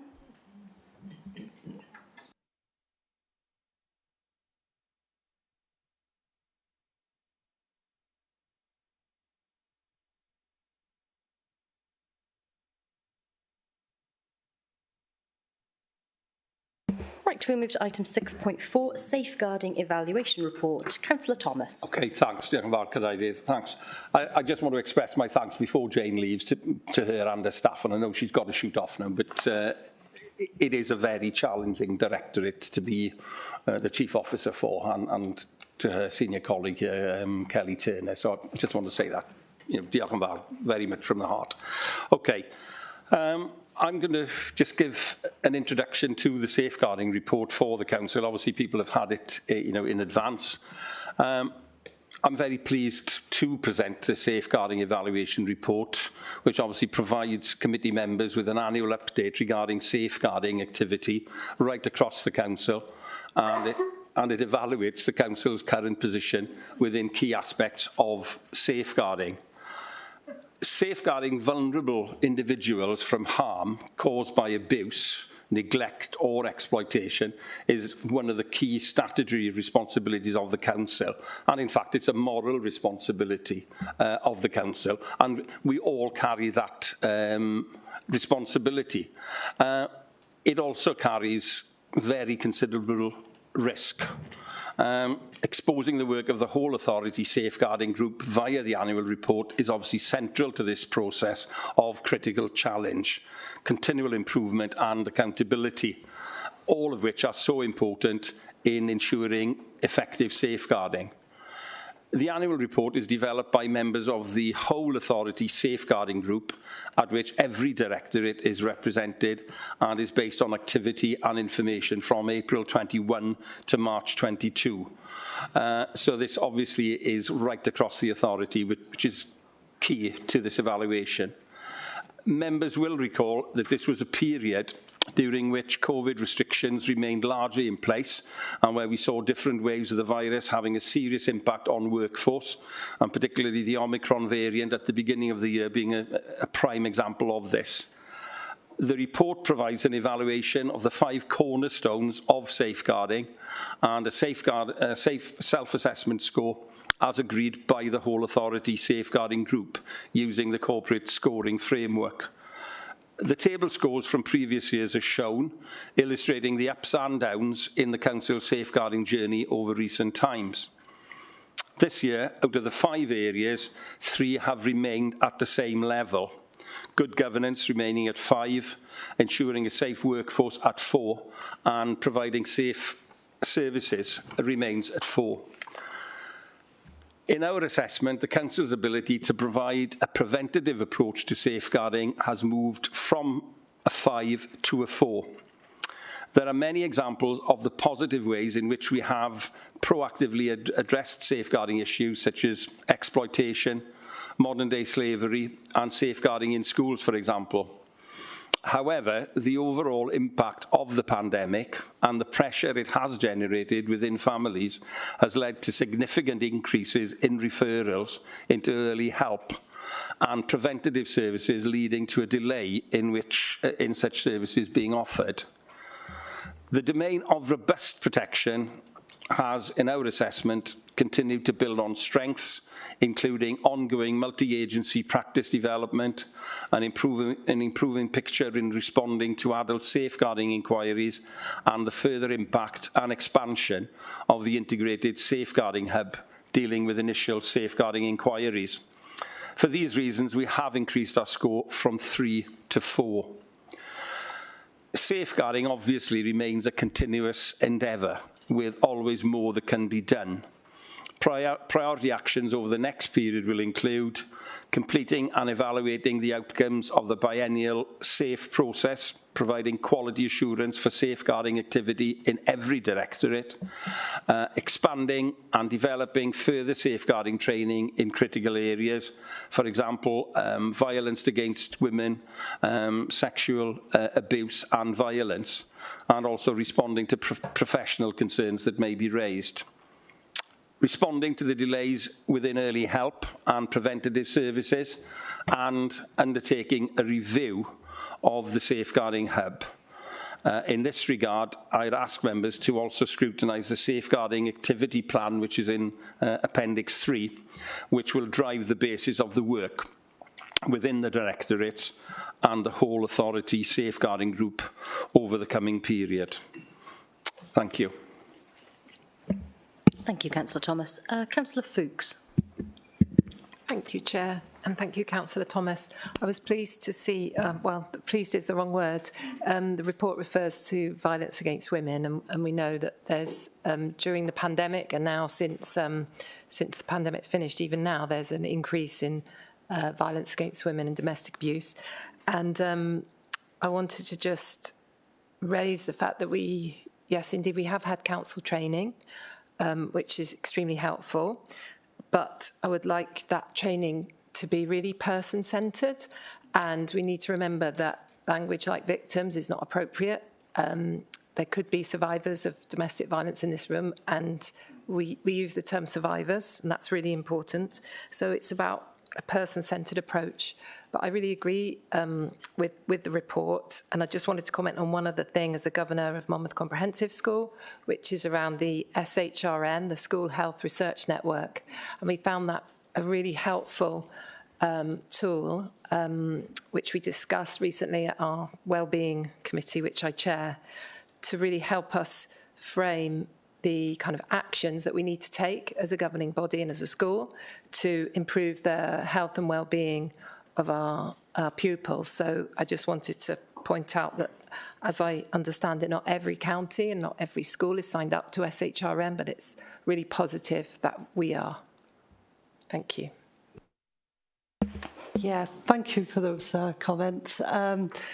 I can take forward those positives in terms of education. We do have an education lead in safeguarding. I'm not particularly familiar personally with that SHRN, but that's certainly something that we can look into, and if there are positive outcomes, to look at rolling that out further. Unfortunately, Will's left as well, so he's unable to say if he knew more on that, but we could take that forward and let you know. Thank you. Thanks. Thanks, Catherine, Councillor Fuchs, for that. I very much agree with with what you said, particularly with the abuse against women, but abuse generally and violence. And certainly, everybody's perception is that during the lockdown, it did increase substantially. Across this authority, across Wales, across England, across everywhere, because people were actually sort of pressure cooked. They were locked together. Many people working from home would previously have gone out, and that pressure would possibly have been released. And it's certainly something that I do bring to the attention of every member in this room, because we all have a responsibility as county councillors and obviously officers, senior officers, but we all have a responsibility as citizens, and it goes right down to somebody who, say, emptying the bins or cutting the grass and sees something. And obviously we've pushed out this training so that everybody is aware and knows what to do and how to report it, which is crucially important. And certainly as councillors, things happen, we pick up on things when you're out in your ward or people come to you with these issues. So it's crucially important that we do report those. But I agree with Councillor Folks in terms of that training. It's something I think we need to take forward as a directorate. So thanks for that. Diolch yn fawr. Thank you, Councillor Thomas. Councillor Penny-Jones. Thank you, Chair.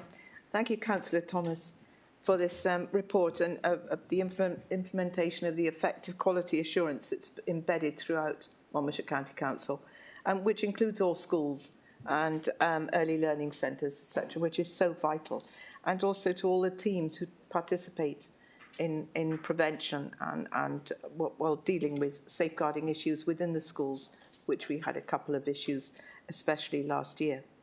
So, I recognise all the work, and I welcome the higher self-assessment grades, which the 1 score. But it's all going up, and I just urge people to recognise that perfection will never be attained, but that we can always strive for it, because it's an ongoing issue, isn't it? There's always other things to consider. But well done, and I hope it continues. Thank you. Yeah, thanks for that, Councillor Jones. I really appreciate that, and then certainly, in a way, obviously, I've only taken on this responsibility over the last 6 months, and obviously pay tribute to the work that Councillor Penny-Jones did as cabinet member, for the 5 years before me. It is one of the most crucial bits of work, I think, in terms of what we do as an authority. Right across the spectrum, from the smallest child to the oldest person, and if we don't put resources and effort into this area of our responsibility, and say it is statutory, but also it is moral, isn't it? We have a moral responsibility to carry out this work. So it's certainly something that I know the Directorate takes very seriously, but I do personally as well, in a sense, from my background, from teaching, and sometimes seeing the effects of bullying in school, which can be incredibly negative, and particularly in large comprehensive schools where it's much more difficult to prevent it and deal with it, as opposed to, say, a smaller primary school. So, it's something that will be certainly on the top of my agenda going forward. So thanks. Thank you, Councillor Thomas. Councillor McConnell. Thank you, Chair. And thank you for this report and for all the work that's gone into it. It's most impressive. I'm just picking up on, and it's a question you don't have to answer now, but it's about the multi-agency hub. And I'm assuming that's what I would call a MASH, multi-agency safeguarding hub. So I noticed there are quite a lot of agencies involved in that, but I don't see the probation service there at all, which is normally the case. So I'm just wondering if there is communication between... Sorry, yeah, they're there virtually. They don't physically sit within the hub, but when there's a case that involves probation, they are. We have a link and we have regular communication. Okay, thank you. Thank you. The other thing I would say really quickly, I've obviously been into the hub which is behind this building, when I first took over, and it was good to see the representation there and to see a serving police officer there on hand, so that things can be dealt with. And in reality, we all know from different roles and respective responsibilities that sometimes something can happen. It's almost like an explosion, isn't it, in terms of what happens within a home or elsewhere, and that we can actually react to it, and that we have got those skills and the sort of multi-agency approach, but it's actually within one hub. And I think that that is important. Obviously, I want to see the probation service there. It's very important that they are represented, and obviously they are, but virtually. Thanks. Thank you, Councillor Thomas.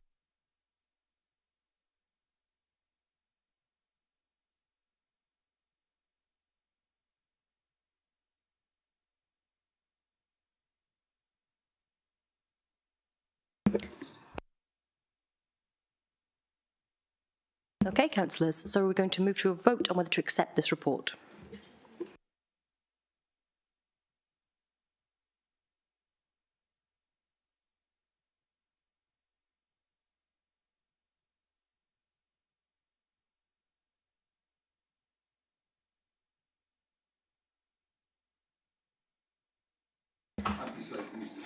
Right, councillors, that vote is an approval. I'm just going to pass you over to Matt Phillips for our next item. Thank you, Chair. Councillors, this is a piece of housekeeping. Basically, you recall in the AGM we have the council appointments to the various outside bodies. Through a change of circumstances, Councillor Neil is unable to continue in one of his roles, and so the recommendation that you're being asked to vote on here is that the council approve the appointment of Councillor Jan Butler to the position of the MCC representative on the Aneurin and Bevan Community Health Council. Thank you, Chair. We'll just move straight to a vote on that.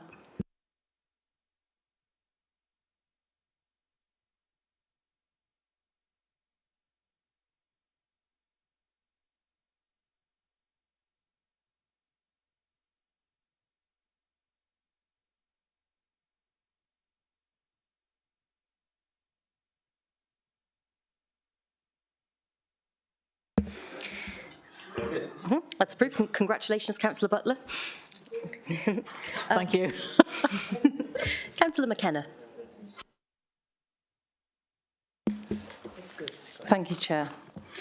10 days ago, I put forward a motion to be discussed at today's meeting to consider steps to encourage shopping locally in the run-up to Christmas 2022, to include free parking and free public transport at weekends.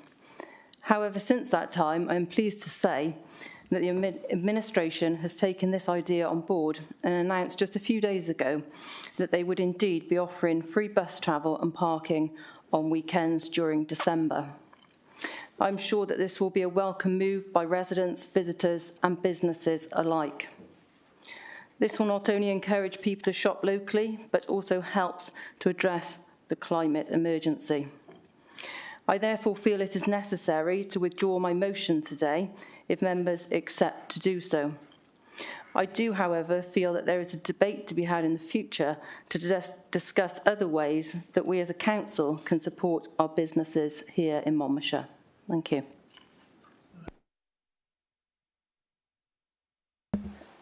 So, councillors, we need to take a vote to agree to withdraw the motion. If it's seconded. It's seconded.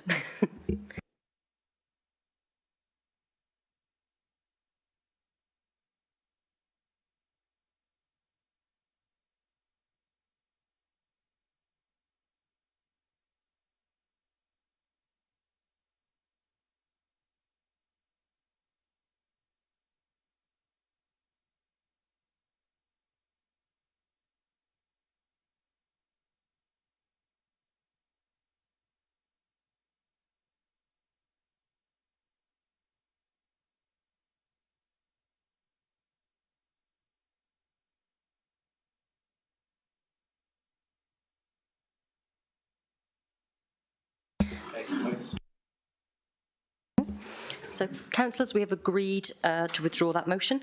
Now, we have a piece of urgent business from Councillor John. I believe you have an urgent motion for us.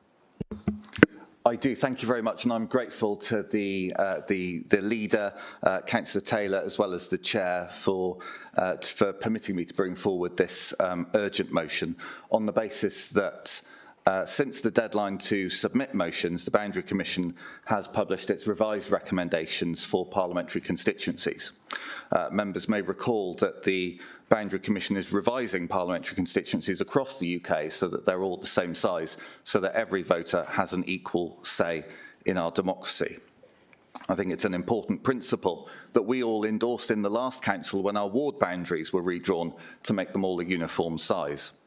This consultation closes before our next meeting in December, so I was keen to bring this motion forward.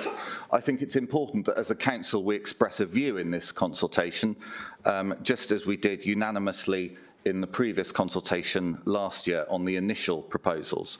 So I propose today that we welcome the proposal to create a parliamentary constituency of Monmouthshire, coterminous with the local authority. I think it'll improve understanding of our democracy and accountable roles within it. I won't jump the gun, but I understand that the Labour group has an amendment, so I'll respond to that in due course. Do I have a seconder, please? Thank you, Councillor Murphy.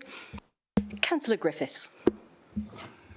Thanks very much. And as I had given warning to Councillor John, I will be proposing an amendment to the motion. The amendment is that this council regrets the proposal by the Boundary Commission to reduce the number of parliamentary constituencies in Wales. I'm keen to support the motion. I'm pleased by the fact that there is a proposal to make Monmouthshire parliamentary constituency coterminous with the local authority. That will offer clarity to residents of the area. But I regret the fact that this is just a consequence of the intention by the UK government to, if you like, pick on Wales, to reduce the number of Welsh members in the House of Commons from 40 to 32, a reduction of over 20%. It is not happening in any other part of the United Kingdom. The UK government, Councillor John alluded to it, justifies this by saying that arithmetically the ratio of elector to a representative in Wales should be the same as that in England. There is an unintended consequence of this. This is a motion that threatens the continuation of the United Kingdom, and I ask the whole of this council to consider that perhaps unintended consequence. It is normal in constitutions throughout the world that where you're trying to create a union of small nations with larger nations, that you do not seek, in every respect, equality of numerical representation in that union. I look most obviously to the United States of America. There is a union of however many it is, 50-odd states. The smallest of them is Wyoming, with a population of 500,000, a fraction of that of Wales. The largest is California, with a population of 40 million. If you look at the Constitution, if you look at the Senate of the United States of America, Wyoming has 2 members. California has 2 members.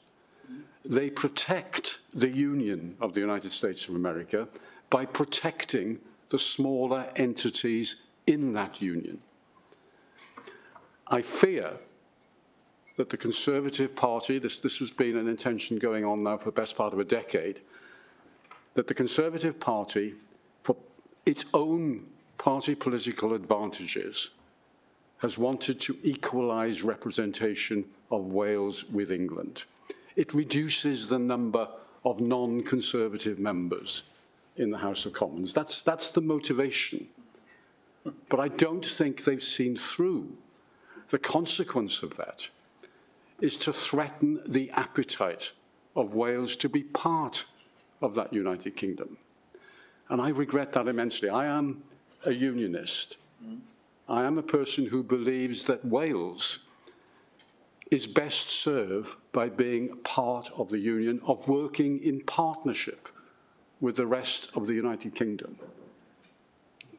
You may think it's by the way, I felt the same about our membership of the European Union, that we were best served by being part of a trans-European partnership. We've lost that.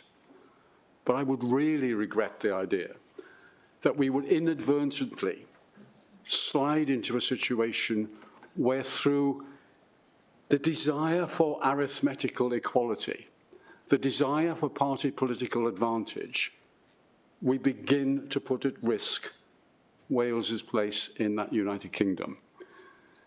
So I'm asking that this Council, whilst accepting the benefits to Monmouthshire of coterminosity, accepts this amendment which regrets the reduction in the number of Welsh MPs in the Westminster Parliament. Thank you, Councillor Griffiths. Do I have a seconder? Councillor Callard.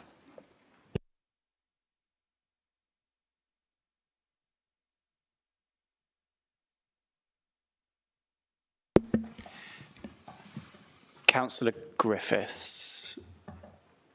Apologies. I was just trying to put something into the chat so everyone can see the amendment as put forward. So what I've heard is that you are leaving Councillor John's motion as is, and then we're adding an and then I got forgive my slow typing. This council regrets the decision to reduce the number of parliamentary constituencies in Wales, or regrets the proposal by the Boundary Commission to reduce the number of parliamentary constituencies in Wales.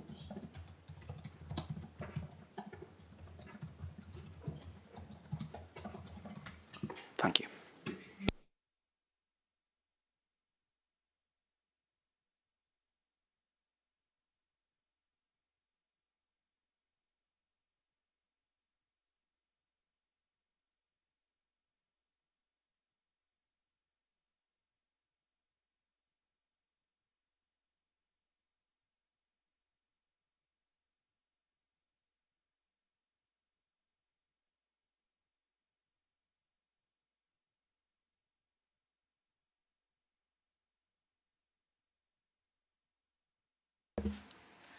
Right, so councillors, the amended wording is in your chat. Just have a quick read.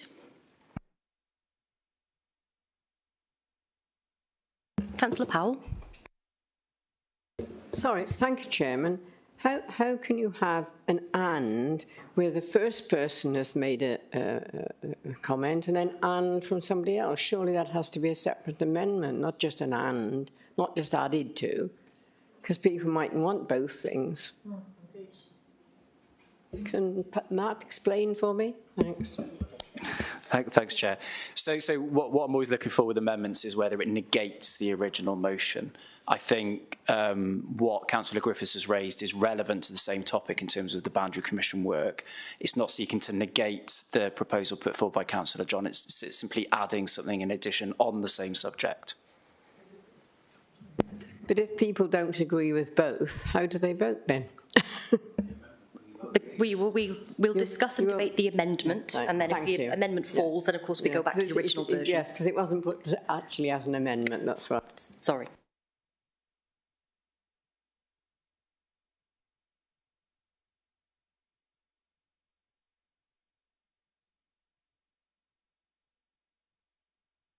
Councillor John. Thank you, and I'd like to thank the Deputy Leader for advance notice of his amendment. I was disappointed to see it, though, because, as he knows, it is outside the scope of the consultation, and it also compromises the prospects of us speaking with one voice in terms of the deliberations the consultation is looking at. I think it's a somewhat pointless and backward-looking amendment, to be honest. The review will make all constituencies roughly the same size because there's currently wild variation in the number of voters in constituencies. Just as there was here in ward sizes until we all backed a review last year to make them roughly the same size, so every elector in Monmouthshire has an equal say, and that review created some additional seats here in Chepstow, Monmouth and Magra and Undy. I hear the Deputy Leader's point about the union. We passionately believe in the union, but we're a union of equal partners. I don't believe that one partner should have a disproportionate say. And I have to say, I'm not sure the American political system is one we would really want to emulate. Wales should have an equal say in the future of the UK. Personally, I think what threatens the union is the soft nationalist agenda we're getting from Mark Drakeford. And of course, in terms of numbers of politicians, he's actually increasing the number of Senedd members by 36. I don't see the value of us spending the next hour debating this amendment, which is entirely unrelated to the functions of this council and unrelated to the consultation in which I would like us to engage. The principle that you have constituencies of the same size, reviewed periodically due to population changes, dates back to the early 1800s, when, as a country, we started removing rotten boroughs. I think you either believe in a fair democracy where everyone in this country has an equal say, an equal influence over decision-making, or you don't. And if Labour councillors here don't believe in people having an equal say in this country, then that's something I regret. So for those reasons, we'll be voting against the amendment. Thank you. Thank you, Councillor John. Councillor Brown. Yes, thank you, Chair. I have actually already responded to this consultation individually and said that I support it. I think it's a sensible and rational decision to have the parliamentary constituency alongside the local authority. But I would also point out that I did actually read the bit that was related to Monmouthshire, and I'd like to just read out paragraph 21.3 of the boundary consultation, which says, the Commission received a number of representations that supported the proposed constituency on the basis that it will be coterminous with the local authority. The proposed constituency was supported by the Conservative Party, Welsh Labour and the Liberal Democrats, as well as the current MPs for Monmouth and Newport East. The initial proposal was also supported by all 4 political party groups on Monmouthshire County Council. Therefore, in view of this, in view of the fact that Welsh Labour have already supported this, I can't support the amendment that's being proposed. Thank you. Thank you, Councillor Brown. Councillor Callard. Thank you, Chair. Just to come back on that, I think we're all in agreement about the first part of the motion, that we support the fact that the constituency aligning with the local authority boundaries would be advantageous. So I think, Councillor Brown, we're all aligned with regards to that. What I'd say about Councillor Griffith's amendment is that we're a Welsh council here, and our voice is heard in Westminster by our Welsh MPs. If that voice gets diluted, it's going to have a negative impact on the benefits that come to Wales in terms of funding and in terms of lobbying for opportunities for Wales. And on that case, I would urge everybody in this council to support both the motion and the amendment. Thank you, Councillor Callard. Councillor McConnell. Thank you. Thank you, Chair. I would echo much what my colleague Ben has said. I just got to take issue with Councillor John's assertion that it's the soft socialism of the Welsh Government that is threatening the union. Speaking as a Scot living in Wales, what's threatening the union is the population of both of those countries voting overwhelmingly for a government that they do not get, and that is the problem. And I would absolutely support the amendment in at very least giving some power to the Welsh voice. Thank you. Thank you, Councillor McConnell. Councillor Garrick.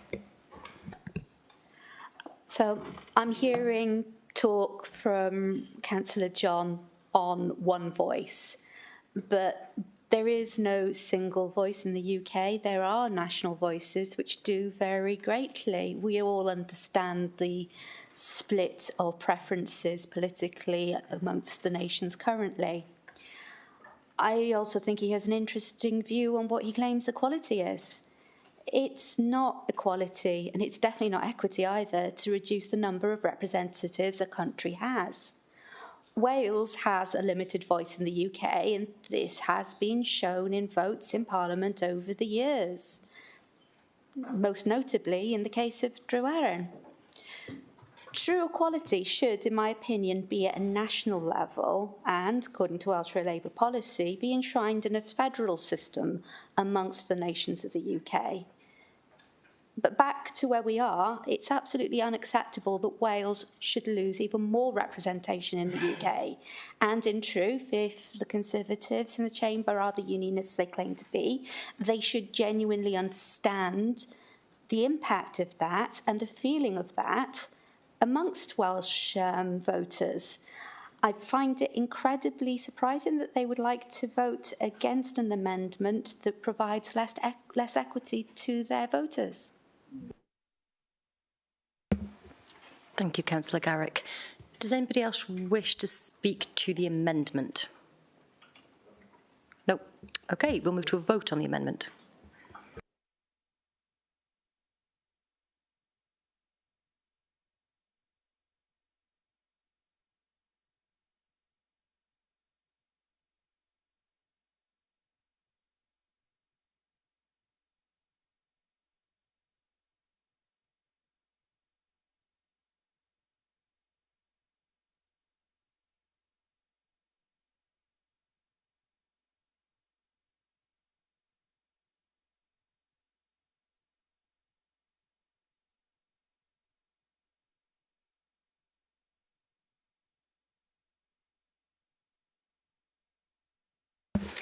Councillors, the amendment has carried. So we will move back to discussion of Richard John's motion, Councillor John's motion, now as amended.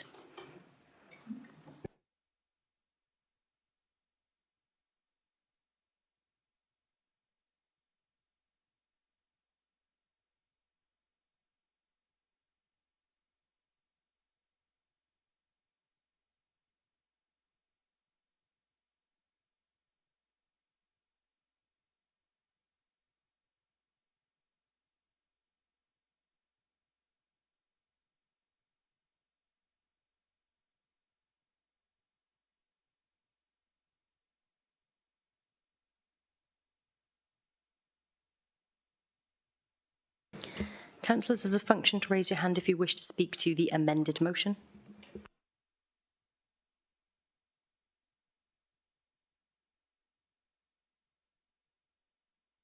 Right. In that case, back to you, Councillor John. Thank you. Sorry. Councillor Bond. Thank you, Chair. I just wanted to say how we dramatically benefit from the good service and leadership from Jessica Morden, and the fact that we are part of. I understand this change is happening, but the service that she has given to the people of Caldecott and Newport East has been amazing and immeasurable.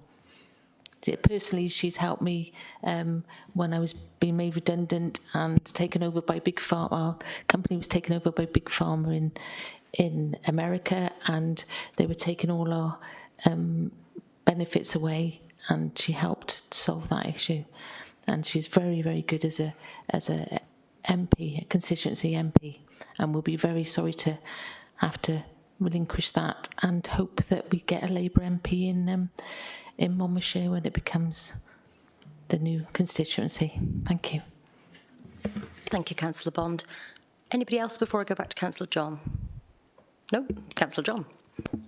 Thank you very much. Well, just on Councillor Bond's point, I have to say, in the time I served as leader of the council, the support we had from both our MPs, David Davis and Jessica Morden, was excellent. And Jessica Morden was particularly helpful in the work we were doing, trying to secure the levelling up funding for Caldecott. She was very supportive. On the points that members have made, we strongly feel that this was an opportunity for councillors to speak with one voice and support the proposals in that the Boundary Commission have put forward. But we strongly believe that having these periodic reviews to ensure that constituencies are the same size is really important. So I regret that this attempt at unity has been derailed. Thank you. Thank you, Councillor John. We will now move to a vote on the motion as amended.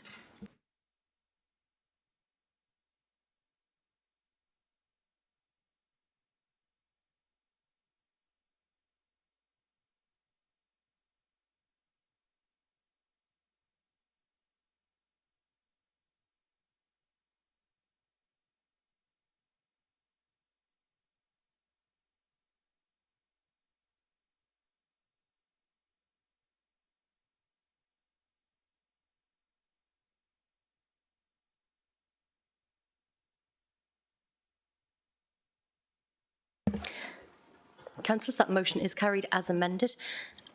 Before we move to members' questions... Sorry, can I just raise a question on procedure? Am I correct in thinking that because Councillor John opposed the amendment but it was passed, it then becomes Councillor Griffiths' amendment, Councillor Griffiths' motion, only it's up on the list as Councillor John's motion? Might be a small thing, but I'd like to get it right. Am I splitting hairs? I'm sorry if I am. It's a great question, and I'm delighted to say I don't know. So we will check, and the minute we'll catch it accordingly. I'm delighted you didn't know. I do, but I'm not telling you. I've only been chief executive for 13 years, but every day's a learning day. Paul, don't encourage him. Right, councillors, we've got 5 members' questions to get through, so I'm going to give us a quick break before then, but really 6:10 to be back because time is marching on, so let's have a brief break.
Bit thinner on the ground, but it's okay.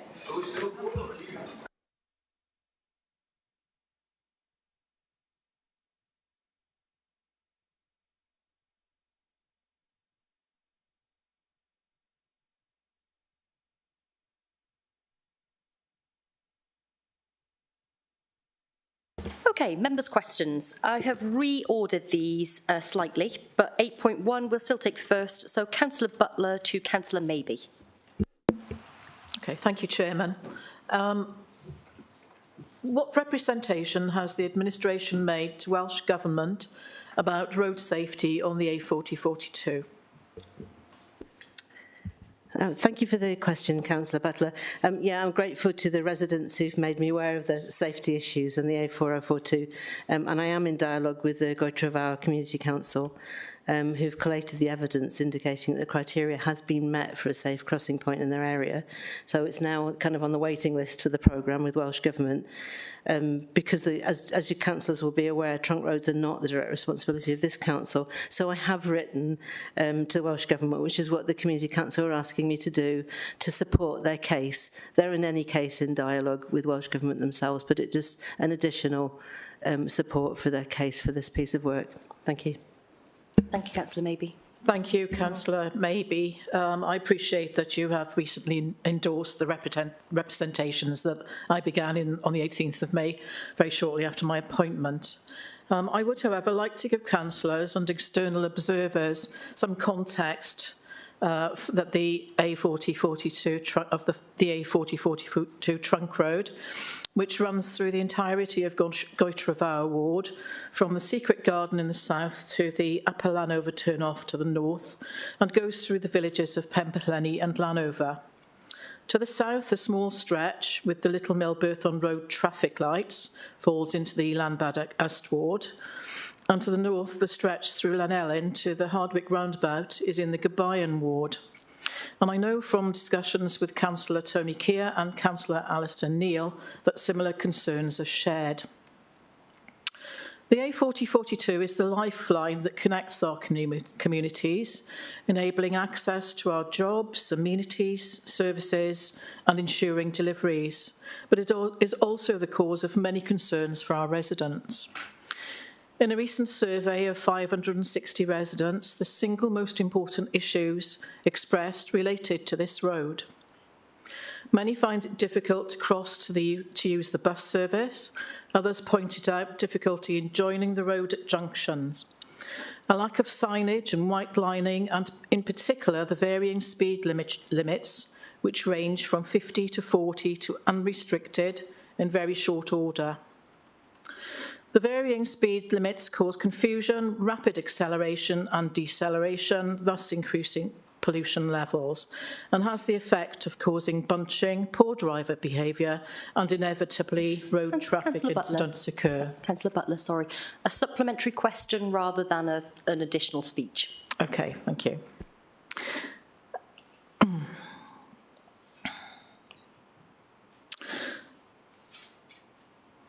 Okay.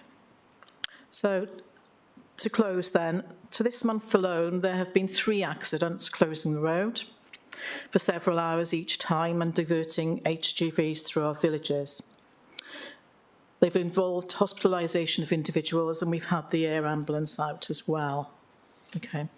So, what I'm really asking is, support for the residents of Goitrafawr. They are desperately seeking a crossing at the Goitre Arms junction, and the response, as Councillor Maybe suggests, that we've had says that we have met a threshold for a crossing, but there's no money this year, and that we will have to go into a pool the following year. So I'm really asking for the support of this council to see if we can actually force their hands a little bit, because I don't really think it's good enough that we've been told that we've met a threshold for a crossing at the Goitre Arms crossroads, and yet we're still nowhere in the picture for knowing when it's going to be done. So I do ask the Cabinet to look at this again more closely and see if we can press Welsh Government and Sutra to act more quickly. Thank you. Thank you, Councillor Butler. Councillor Maybe. Thank you. As you know, I've been in dialogue with the Community Council there throughout the summer, and we have discussed whether there was anything that we could do as a council, and they said, well, actually no, this is crossing on that A road, and representations to Welsh Government is really the only thing we can do to support them. So I will continue to keep contact with them, but I don't really see that it's our decision to prioritise one road over another across the whole of Wales. But we will continue, obviously, to support them in their efforts. Thank you. Thank you, Councillor Maybe. Now we will take Councillor Pavia's question to Councillor Garrick. Yes, thank you, Chair. Can I ask the question is set out in the agenda? Thanks. Sorry, I didn't quite hear that. I'm awfully sorry. Sorry, question as set out. Just asking the question is set out in the agenda. Thank you. Thank you. So, as I'm sure you're aware, there are provisions in the 22-23 budget. So forward purchasing was undertaken ahead of the 22-23 financial year, and that does give a level of protection from price rises that have been seen in the market. You'll also understand that whilst UK government has brought in energy price caps, and that has now been extended to businesses, government departments and schools, until the end of this financial year, this won't actually bring benefit to our schools as a result of the forward purchasing of our energy contracts. You built in a 446k pressure into the 22-23 budget, which represents forecast undertaken as part of that budget setting process of energy costs for the year. And based on that forward energy contracts are in place and estimates of energy prices at the time. This was calculated on a site-by-site basis, and all schools have therefore received their share of this funding, and this is reflected in the forthcoming month 6 forecast. Can I thank the Cabinet Member for a comment and a response to the question? Obviously, we're potentially looking at a medium to long-term energy price challenge as the war in Ukraine continues, and undoubtedly it will have longer-term strain on school budgets and potentially directly impact on education of our younger people. I know longer term the administration will be looking at opportunities to enable our school estate to become more self-sufficient. But in the short term, what is the administration doing to help our schools around the other core mitigations, namely improving energy procurement? And I appreciate, various schools' contracts will be in different places, but obviously drawing in the advice and knowledge that we've got now with our partnership with Cardiff Council in particular, looking at sort of contract brokerage. And then the second sort of element of mitigation is how we encourage energy reduction within our schools as well. Thank you. So, as you may well be aware, the month 4 outturn report did show the forecasts are that several schools will go into deficit by year end. Therefore, we are working with individual officers of each school to identify savings not only at energy level but beyond that for across the board on those. And yeah, we will take on board the suggestion of energy savings as part of that. Thank you, Councillor Garrick. Now we will take a question from Councillor Edwards to Councillor Maybe. Councillor John. Councillor Edwards was having some connectivity issues a few minutes ago. Oh.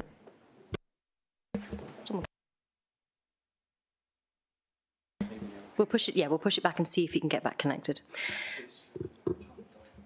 Okay. Next, then, Councillor Dimmock. Question to Councillor Birch.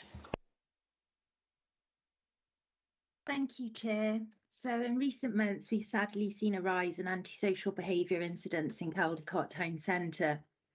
And the effects of this has been quite awful on residents, but I've also seen it spreading into my own ward, which neighbours Caldicot. Wait there a moment, sorry. The clock says hello. I praise Gwent Police on their quick response to implementing 2 dispersal orders.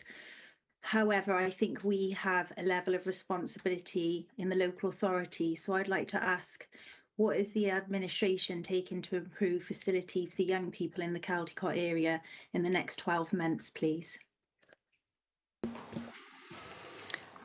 Thank you, Councillor Dimmock.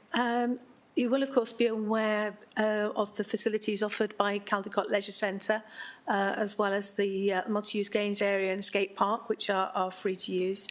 And also that the sports development team supports a range of sports groups in the town. Thanks to Welsh Government funding, we've been able to offer free swimming sessions and the summer holiday provision at the Leisure Centre and the food and fun activities at Dewsnow Primary School. You'll also be aware that the youth service runs sessions at the Zone 4 evenings a week for children and young people aged 11 to 17 in junior and youth sessions, and also a drop-in during the day for young people who are not in school or have left school, which provides alternative education, counselling, CV writing, substance misuse support and general help with life. They organise trips such as one to Alton Towers Scarefest, which is happening this weekend, and also run junior youth clubs in Portskewitt, Caerwent and Roggett, 1 night a week in each, and work in schools to support the transition to secondary school, which I'm sure you will agree is where things often go wrong for people. During the summer, they ran outreach sessions in Caldecott Town Centre, at the skate park and other locations, and have been able to secure Safer Streets funding for Caldecott until September 2023, which has strengthened the capacity of the youth service, and they've added extra sessions at weekends. As well as the general youth service sessions, the SHIFT project runs one-to-one or small group support for young people struggling with mental health issues, and has recently secured extra funding to offer more help to more young people. And the Umbrella Project helps young people and their parents who are struggling with issues of sexuality, identity and acceptance. With regard to the future, all youth service timetables are responsive to what young people want, and the indications from the Monmouthshire Youth Council and the Make Your Mark survey are that many young people are struggling post-pandemic and that they want places to go and things to do, as well as someone to talk to. We're awaiting news of funding for improvements facilities, which include the working with the Town Council to re-provide a multi-use games area. And of course, we're awaiting a decisioning on the levelling up bid for Caldecott, which would include funding for improvements to the skate park, as well as the main leisure centre. And obviously, in the current situation, there can be no promises about the exact format of future youth services, many of which are reliant on external or Welsh Government grant, which is yet to be confirmed. And the majority of young people in Sevenside are not among the 232 young people who accessed the youth service provision in the last quarter.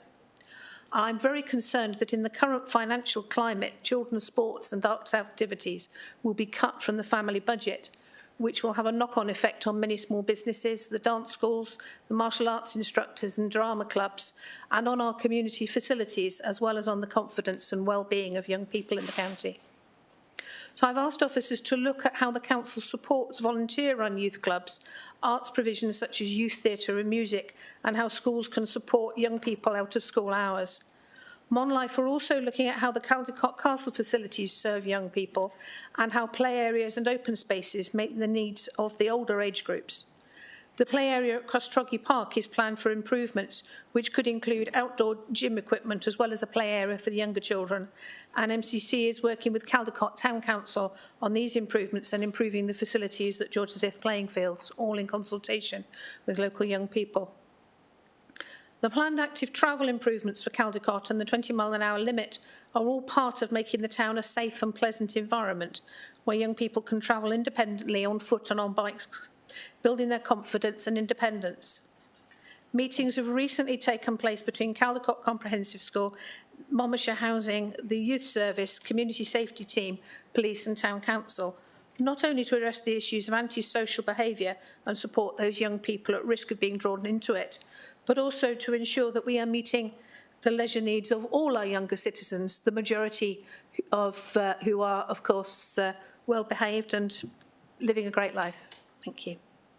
I've just also been informed that at its meeting last night, Caldecott Town Council has agreed to invite you, Councillor Dimmock, to the next meeting of the Caldecott Multi-Agency Problem Solving Group. Thank you, Councillor Birch. I must say, just while you have said that I will now be invited to the working group, I was very disappointed that I wasn't allowed to attend after sending an email out to all Sevenside councillors, asking that we work together in tackling this issue. So thank you for making sure that now happens. I know that you and I have this... Sorry, can I raise a point of order on that? No county councillors were invited to that, we weren't that meeting. No, Councillor Strong, let me correct you. 3 councillors from Caldicot were actually selected, 2 of which didn't even attend. No, that's not true. Maybe town councillors, but not county councillors. Councillor Strong. Hang on a second. Sorry. There's no provision to raise a point of order during a question.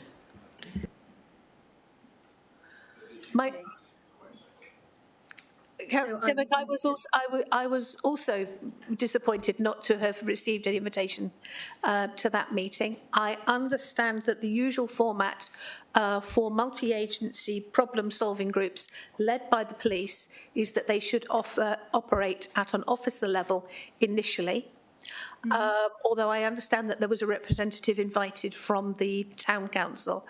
I have asked the community safety team to arrange a feedback session for cabinet members and the ward councillors in Sevenside with the results of that meeting, and I hope to be able to send you an invitation for that now that as soon as the minutes of that meeting have been prepared.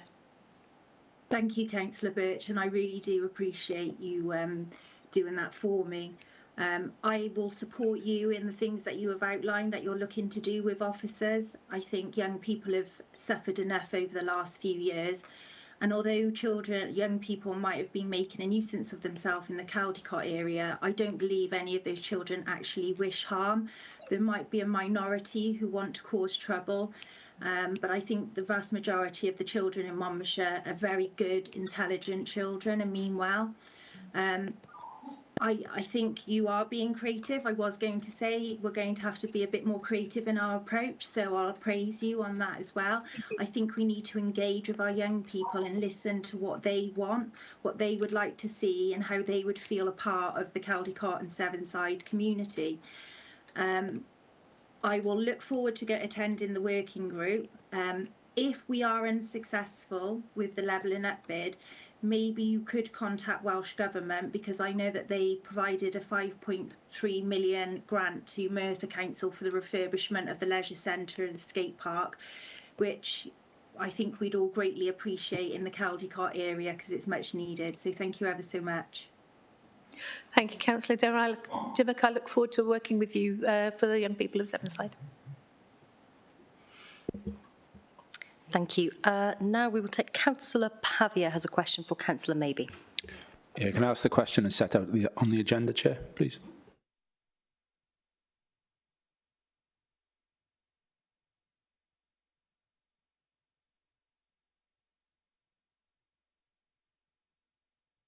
Pardon, I'm sorry, I thought you were going to ask it.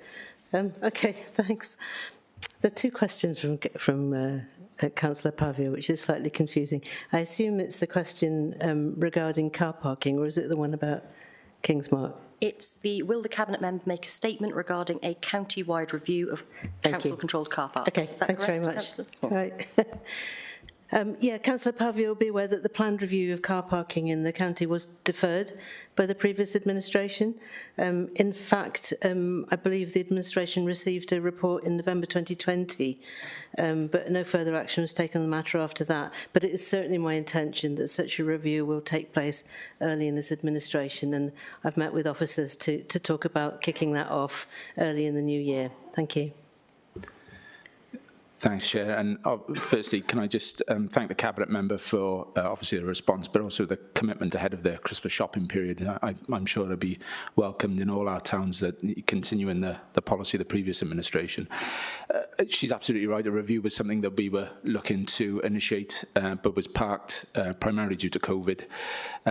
But it was certainly a commitment that we wanted to initiate because of the imbalance of arrangements in our towns, but also to see through public consultation and particularly engagement with businesses in our towns whether potential outcomes could help stimulate further economic activity in our town centres. So I hear what she says about early in the administration. Will she give a commitment to reviewing the car park arrangements over the next calendar year in 2023? Yes, certainly, next calendar year, yeah. And we do want to look at the wider issues around sustainability and affordability, and, you know, to make sure that we support town centres. That's absolutely the intention of that. Yeah, thank you. Thank you, Councillor Maybe. So it looks to me that Councillor Edwards has not been able to rejoin us. So, Councillor John, would you like us to take it as written, or would you like to give Councillor Edwards, the chance to defer this to the next meeting? Can we defer the item to the next meeting in December, and hopefully Councillor Edwards can ask it then? Can. Thank you. Councillors, that concludes our business for today. Next meeting is on the 1st of December. Thank you very much for your stamina.